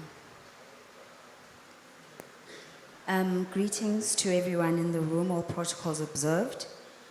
I'm Dr. Somkwananzi, an author of a new book on transformation of the helping professions, which includes health scientists. And we're going to be launching this book at the end of September on the 28th. But I'm also currently based at the National Planning Commission and do quite a little bit of work on contractual work at numerous universities across the country. As I've been reflecting upon Professor Mayosi's life and this book, I think that it's important that we remember we had to obtain confidence from the patients that we were going to see. So we had to wear formal clothes, we had to wear closed shoes, we couldn't have dreads, you must have very neat hair, you must chop your nails. All of these things were emphasized because it meant whether patients were going to respect you or not, they used to say to us. But the problems with such ideas being introduced to us so early on in our development stages of these professions is that our identities get caught up in these professions. Succeeding or failing is then taken personally because we have come to believe that what people think is so important. These notions are incorrect and they are also unnecessary. They distance us from our patients, who are the primary beneficiaries of the services that we render. These notions make us unapproachable. They make us extremely hardworking as we're always seeking out the next level, the next goal, the next achievement. And dare I say, they even make us unauthentic because we have to leave behind anything that does not fit with this mold that we have created for ourselves. And that includes the ability to ask for help, the ability to rest when we need to rest, the ability to move on to different careers if our destiny so desires us to move on. I had to make my own direction. I had to move on from dentistry to being a demographer. And that was a very difficult path where I had to convince my family and my father, who is a medical doctor, why are you changing? You're not earning enough money as a dentist. What's the problem exactly? No, Dada, it's my destiny. Nkulunkulu has shown me that I must change from dentistry. There's nothing problematic with dentistry, my child. Are you sure that you need to move? Because our parents want the best for us and do not understand when we have had epiphanies about other things that they have not thought of in our lives. So the way we are taught and the way we are developed can make us become so fixated on what will people say. That it's high time we begin rethinking and transforming the notions of what a helping professional is. We have to create a new way of being a helping hero, where ideologies of compassion and meeting people where they are at from where we are super exceeds anything else, as Professor Mayosi used to do. As has been said by Umama, we are people first before we are professionals. That is the only way that we will then be able to walk fully in our being African while fully being helping heroes to our communities and those around us. So perhaps this is how we will be able to then instill transformation and the decolonial project into the health sciences. Thank you.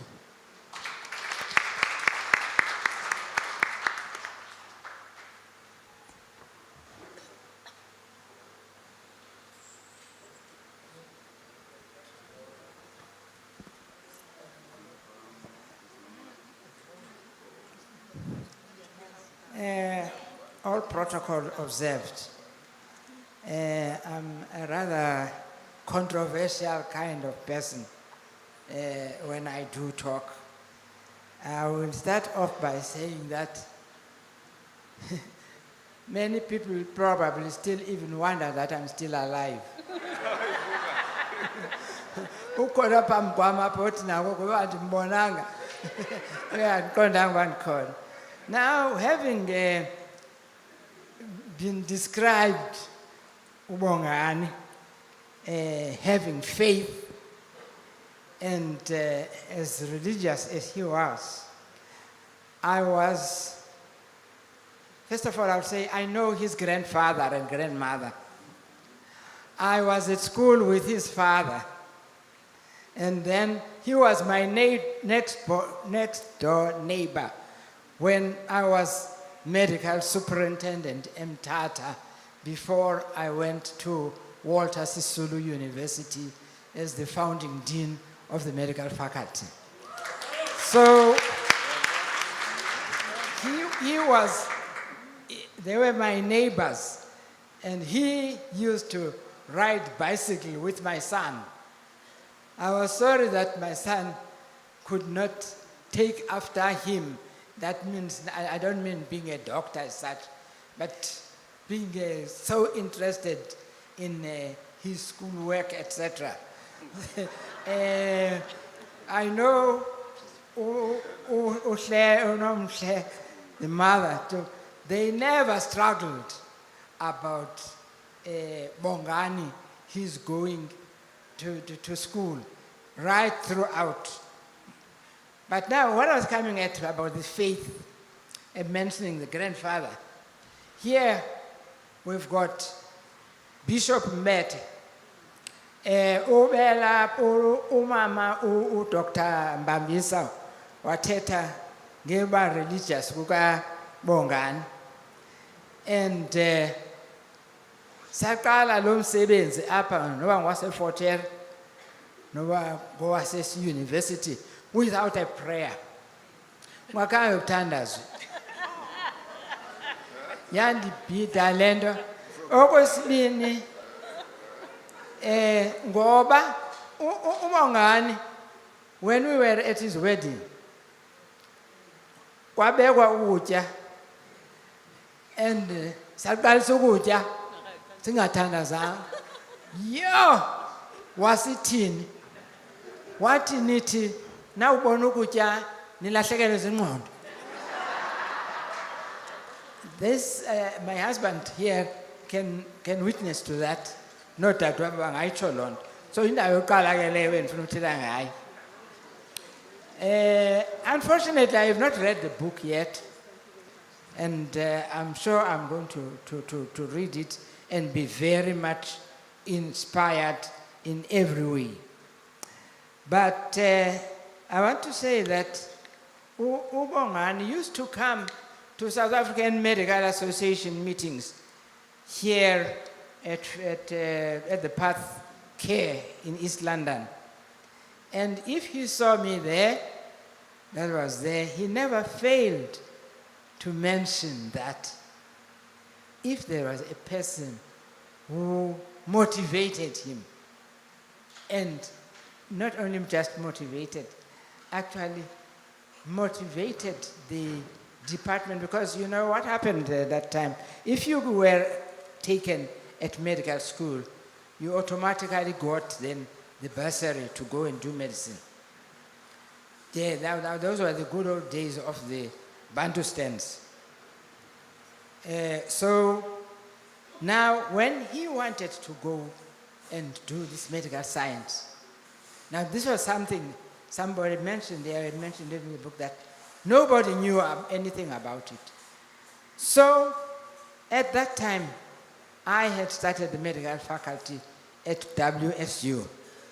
And Bongani had to come to me to come and ask that I help him motivate that the government allow him to go and do this degree in the and I stood up for this to the cabinet, and they said that these are our professors of tomorrow. And that's what he became. Yes. And that Bongani never ever failed to mention if I was in a meeting where he was and where there were all the doctors. So that is one thing also I must state.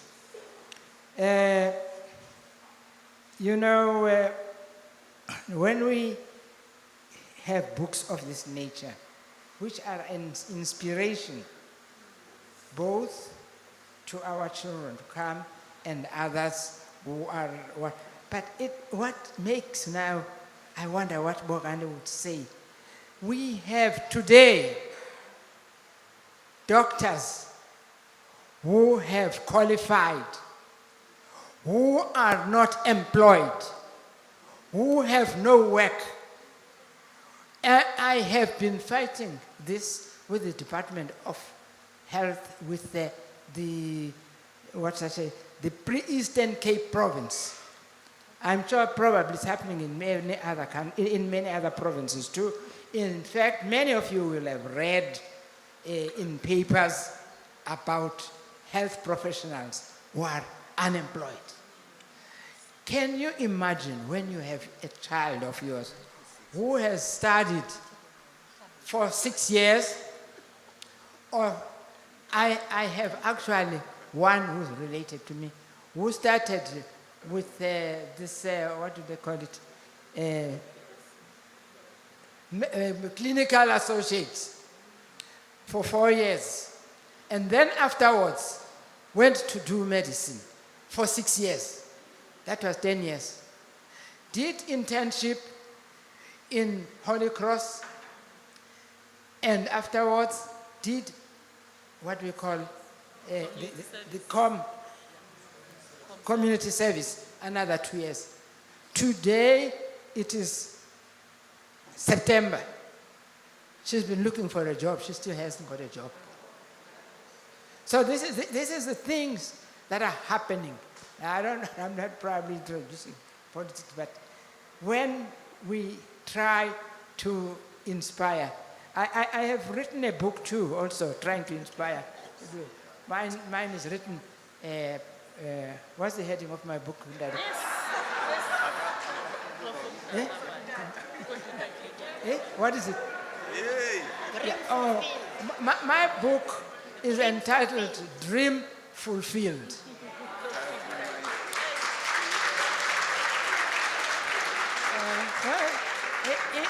It was published in 2015 already. So it's nothing new. But I'm just trying, but it was also meant to inspire the young ones. And that, don't throw in towels. It's never too late, and you can do this and that. And there is a book now, also, this one of Doctor of Hearts. This doctor, he reminds me of Chris Barnard, this Doctor of Hearts, you know. But now, if Bongani were to wake up and hear that there are doctors who are unemployed because there are no funds or whatever reason to employ them. It is actually saddening. And I would like to mention this. I don't know whether this is going to be in the newspaper tomorrow or whatever, but I'm not ashamed to say this because I've tried to talk even to people at the Department of Health in Bishop. Thank you.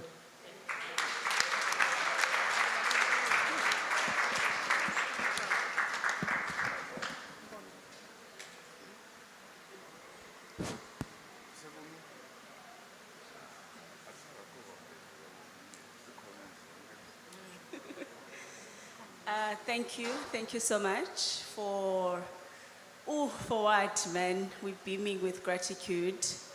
But I suppose firstly, thank you to the people that Prof. Mayosi handpicked to grant proximity to, because I don't think we were owed this story. You know, it's an act of generosity to take what they know. They already knew him. They already have all of this. You know, they didn't need to share it with us. But they took it upon themselves to grant us a window into the mind of this giant, into the set of virtues that make up such a person. So I'm really looking forward to reading the book and see what we can steal, you know, from his map. Because man, where it has led him is somewhere that I am sure we are all keen to go. So thank you so much for gifting us that, an extension of his life, his work, and ndiyabulela kakhulu. Really, man, English words don't do it justice to describe the prof. You know, we need words like nzululwazi, ngaphephe, ngikobulumko, all those nice Xhosa words to exemplify just what an extraordinary human being Prof. Mayosi was. What he has done for me individually, just watching his work in science, is to really paint the picture of how one life can be enough. You know, he lived once and we used to think of that as a tragedy, but I think he has taught us that if you do it right, that perhaps once can be enough. So he has renewed my personal vow with myself to try and live right, and then perhaps you won't have an obsession to live long, you know, if you've lived right. So I'm really, really honored to have watched that prototype, Payana Kuprof. And I think that the next bit then is a question or a plea, because as people are talking about him and painting a picture for us, is someone who's done such remarkable work in trying to contextualize science. You know, just that little story of those people missing an opportunity to learn anatomy.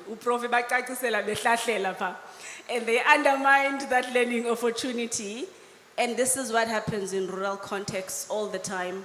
We're starting fires as science, we're diluting things as science, we're is anatomy, yet these are not people that feel confident to take up scientific professions, yet they've got this beautiful opportunity of having a head start with practicing science tangibly with their hands, because that's what a rural context will gift you, whether through agriculture, whether through physiology, whether through climate, and telling time from, you know, sunset and shades and whatever.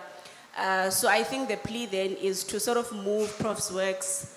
I know they've started in Cape Town, Delft, and in other places, and closer to this side of somebody who taught us that we are the same, yes, as humans, but there's some part of humanity that are socially mediated. Therefore, where you live matters, context matters, and the elements of that context can mediate stuff about you, and those differences matter. We are the same, but we are different, and those differences aren't to be undermined. So what's unique about Nqamakwe kids, I would love this work to be extended there, for them to have a representation, for them to have a label, for them to have vocabulary. And I'm sure creatively you'll figure out ways, because you are in any case extending what he knew how to do, and contextualizing things and making them simple is what he knew how to do. And because you knew him well, I'm hoping you can infer that to those children as well. Thank you so, so much.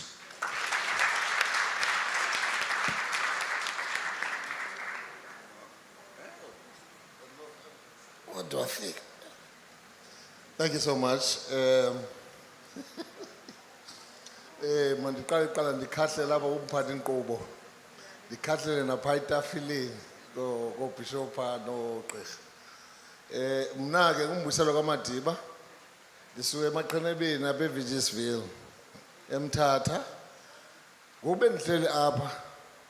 As I was sitting here, never would siswa imic kuprof xa bamkwena nakwapha ecala kwam. I didn't know bukhona bemva kwam. Ndathi xa ndijonga kule tafile ndafike kukho abantu abakhulu bodwa ooprof Mpenyana. Ndiyabulela bethuna. I want to say thank you so much. Thank you for honoring this occasion. But I want to start by saying, Sifiso Publishers, oh my daughter, you have done very well. Excellent job. Job that has not been done. Sinelishwa thina bantu bamnyama asibhali phansi. We don't write. Asibhali Prof Mpenyana. We don't write. Nangu Prof wabhala. Kodwa izitori esinazo zingapha kwengqondo. We are rich singabantu abamnyama. Especially people from the Eastern Cape. But I want to say to Sifiso again, well done. Well done. Good job for this man. Ngizanixelela ukuba ndidibene njani naye mna. Mna uprof undifonela ndake ndaphathiswa ngaphambili. Ndake ndabamba nam bethuna. Ndingu-clinical governance. Igama elikhulu ndithi xa ndihleli etafileni ndijikeleze ndibethwa yi-aircon. Kwafowuna umntu othi, I'm phoning from Cape Town. I'm Bongani Mayosi. I'm Professor Bongani Mayosi. I'll be coming around there in Umtata Nelson Mandela Academic Hospital. I would like to talk to you. Yo, I said, hey, I wonder what I've done. Then I was expecting this professor. I was saying to myself, that day I made a point that I put on my white coat, my tie, my stethoscope and everything because I'm waiting for this big professor who's coming to see me. Then I said, in any event, I'm the clinical governor here, so I'll be ready for him. He came. Then when I looked at this man, he's such a young man. In any event, I missed him. Let me be honest. I missed him amongst the people who were there in the passage. Because there were just some doctors who were just passing through and I didn't care about them in any event. Because I was still waiting for this big man who got tummy like myself and with spectacles and all that, which is a professor. But somebody came to me and said, it's Professor Mayosi. Then I started saying, where is he? Then they pointed him out. Is this young fellow? I said, okay, I'm going to hear what he's going to say. He got into my office. When he got in there, then I introduced myself and introduced himself, and then he started talking. As he was talking, I could hear, wow, these are big words that this man is talking. They are more than himself, that is physical structure. Then I listened again, and I listened, and I listened. You know what he was saying? He said, Madiba, we need to develop this area. We need to make sure that this Nelson Mandela Academic Central Hospital, we realized it to be a central hospital, not a district hospital. That's what he said. We took the baton from you, Prof. No, Prof. Benjamin is Dean of the Faculty of Sciences. Then he said, I've got a post there for a cardiologist. Give me a person. I didn't know, and then he started talking about cath lab. I didn't know what was this cath lab. Cath lab, what is all this that he's talking about? Then I said, cath lab, okay. But in any event, I said I'm going to go and Google it after he's left my office. And then he said, I need that post to be occupied urgently by somebody from here. And I had already, and he said he has already identified a person. And if I can tell you, you know the person, most of you, is Kolile Moketsi. As I'm talking to you today, he's a cardiologist. Now, he said, send him over by next week because that post will be filled because everybody in South Africa is looking for that post. I sent him without even consulting my seniors, I sent him there. He went. I'm telling you, Bukezi is a qualified specialist cardiologist today, and he has opened a cath lab in Mthatha, which costs plus or minus close to 30 million.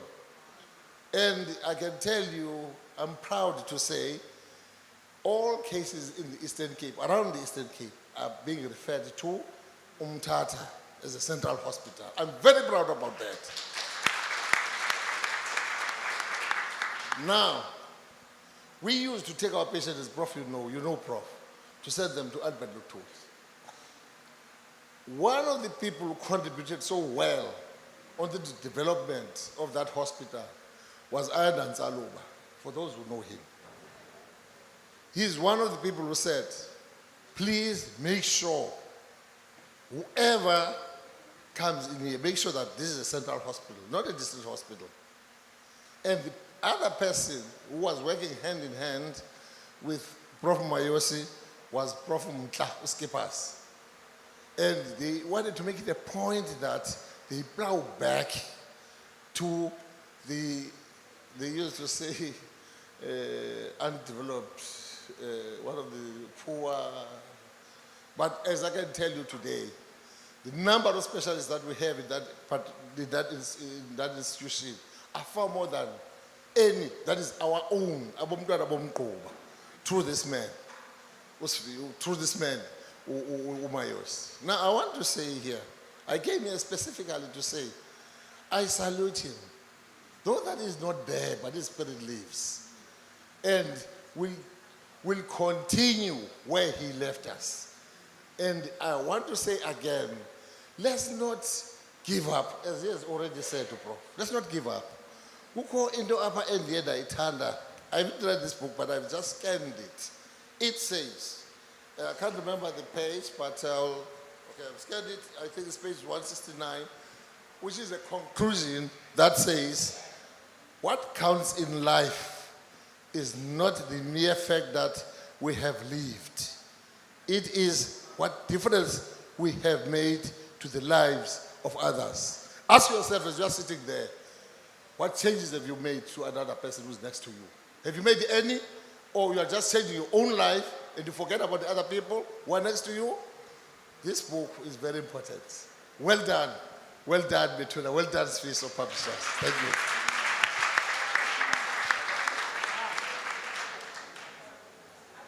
Last speaker. I just felt I needed to respond, starting with honoring that table. I'm so happy that Prof. Xaba Mkwena is here. I just want to pay my respects to you, to your husband, and to everyone at that table, including Dr. Obrikali, one of the contributors. By the way, Prof. Xaba Mkwena is one of the contributors. And I was writing something for Usisping Kimbambisa. As a medical doctor, we walk in your shadow because you made it possible for us. You were trailblazers, and we were able to dream to be doctors because of you. It's an honor that you are here. Thank you. And just to what you've said, Madiba, it's actually so special that you talk about the multiplier effect that Bongani has when he's gone. He's not gone. He lives on through the people. Dr. Moeketsi was one of the panelists at WSU yesterday, and he shared his encounter with Professor Mayosi. I just want to respond. I didn't get the name of the young gentleman from the BMF, National BMF. I completely agree with you. We need to do more than having these launches where only sorry to call you elite, but we are elite. and the children in the townships, in the rural areas, don't have access to these books, which are written in a way that makes them accessible. Not just Doctor of Hearts, but other books like Dr. Busim Kwanazi was talking about hers, Prof. Klaba Ngwena was talking about hers. Here is the call to action from me. This is what we try to do as a family in our own humble way. But imagine the multiplier effect if each and every one of us made it their job to lift as they rise. Just by buying books for a school. Of course, I would like you to buy Doctor of Hearts because there are so many lessons in it. But if that's not for you, then buy another book. A book that will make an African child see herself or himself in the person in the book and be better for it. So this really is a call for action. We have a responsibility to nurturing our kids in the townships and the rural areas. There's so much drug addiction, there's mental health issues, but it is within us to do something, starting with just buying a book or books for the school that you came from the village that you come from. So that is the call to action. And to just make this real, Kutala over there, who is the creative amongst the 5 Mayosi children, and Sifiso Publishers have sponsored a souvenir scarf where if you buy 10 books or more, you get the scarf. And that scarf, each time you look at it, because I can show it, actually I'll ask Kutala to show it so that you know what it's about. You'll remember this day, you'll remember what Bongani was, and you'll remember to wake up and make the world better because you lived and did something about it. Thank you.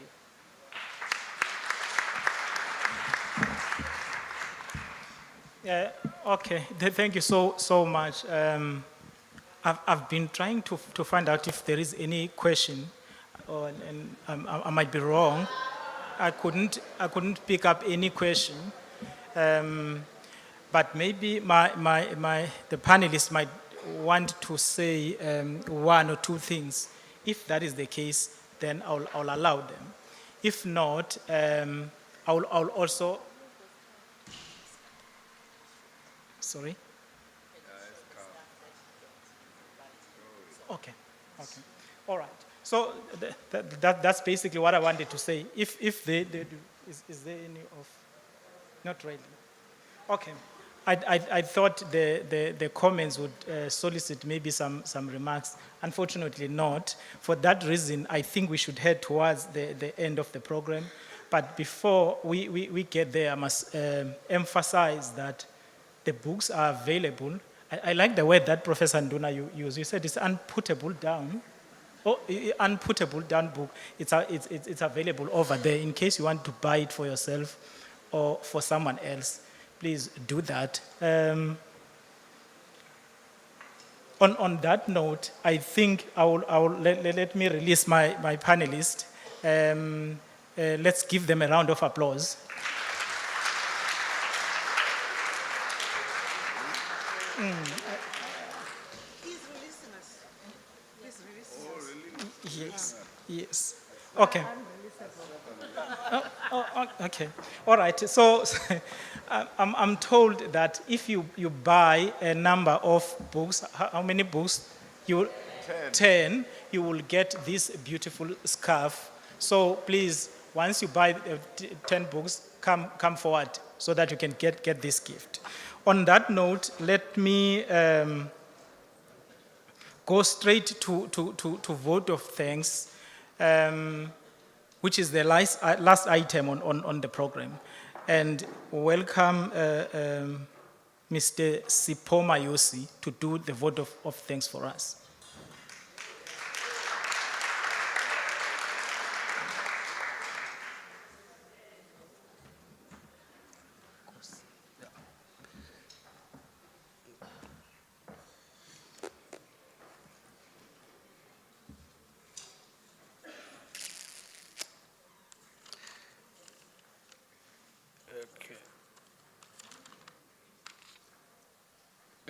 program director, colleagues and peers of Professor B.M. Mayosi, esteemed panelists, Sifiso publishers, family and friends. I'm greeting you this afternoon or this evening. I'm greeting you this afternoon. Diabolisa. Molweni. Molweni.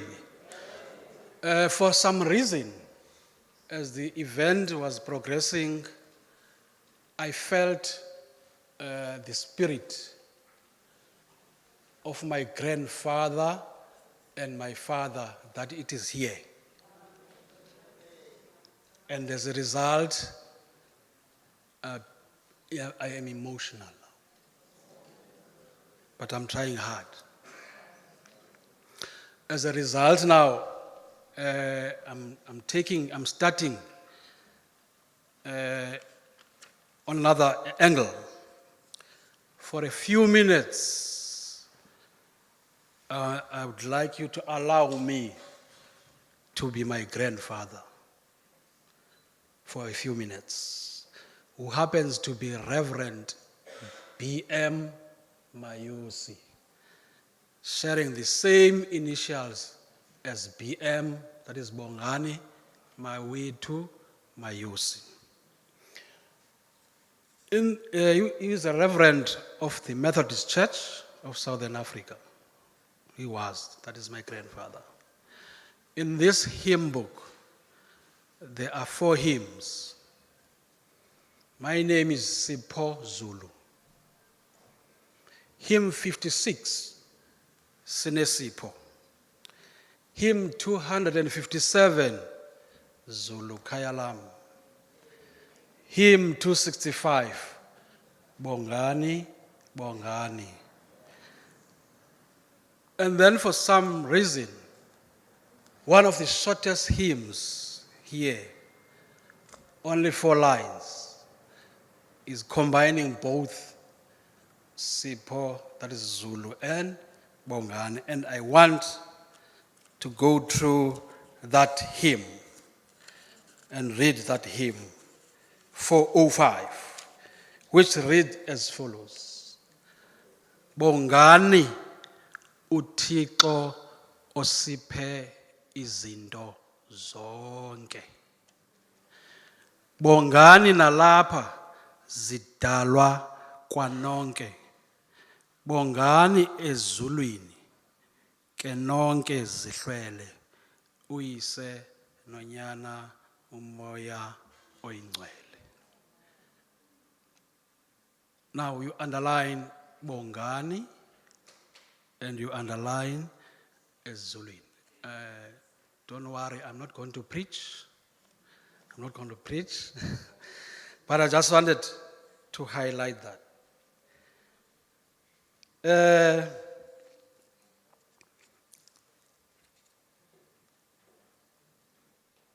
We would like to thank God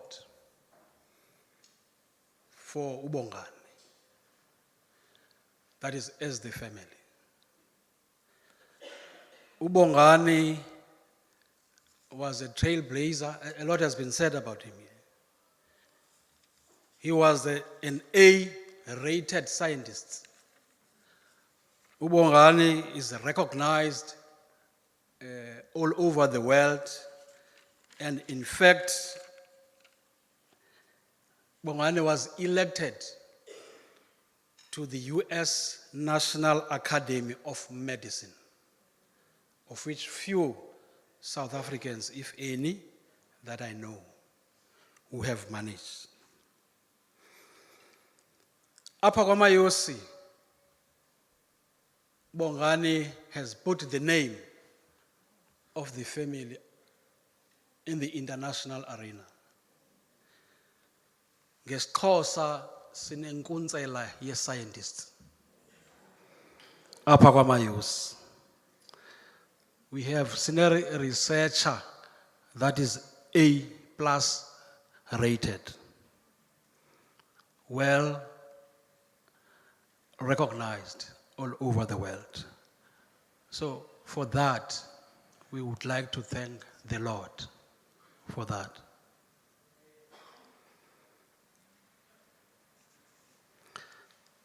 And also, we would like to thank the University of Fort Hare as the Mayosi family for hosting this event, which it is at this level. Professor Buhlungu, as well as the Faculty of Law, Professor John Dini. We thank the Program Director, Advocate Sibulelo Seti. We thank the panelists that were here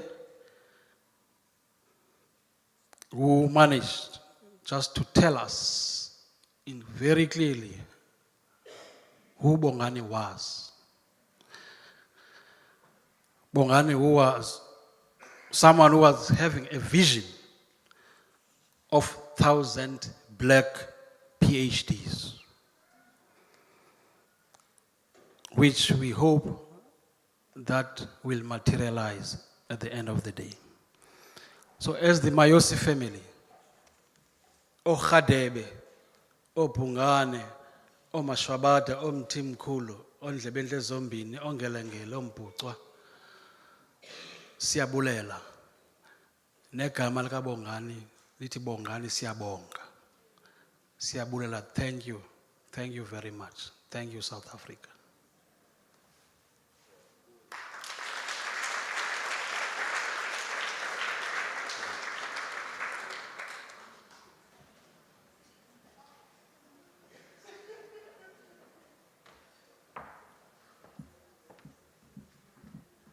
Oh, okay, thank you so much. I'm told that there are refreshments upstairs.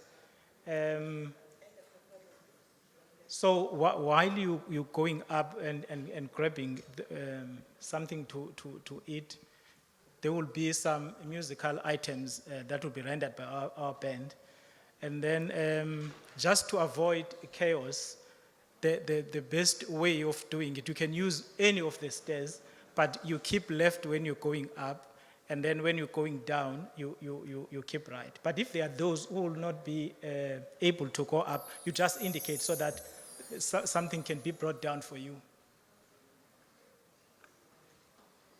Oh, okay. Oh, those are my last words. Thank you.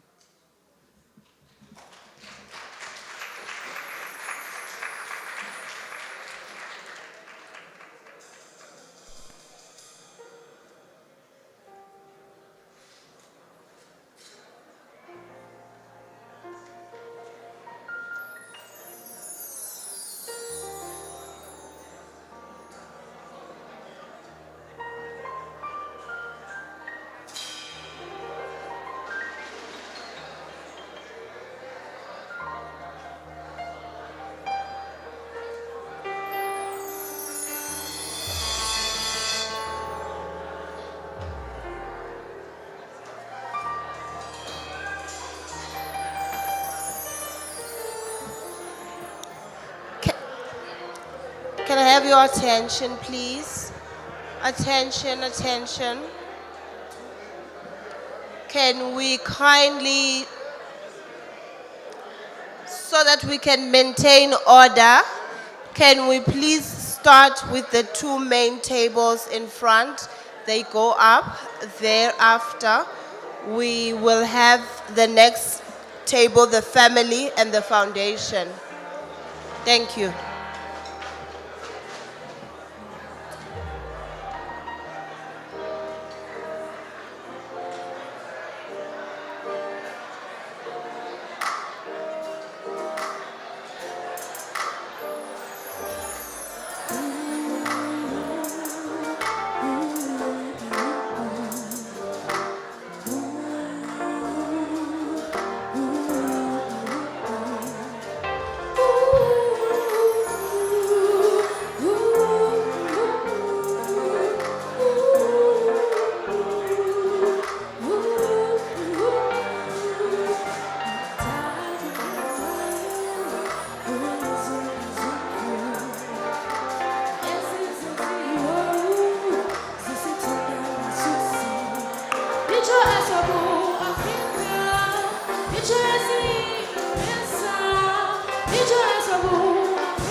Ushasi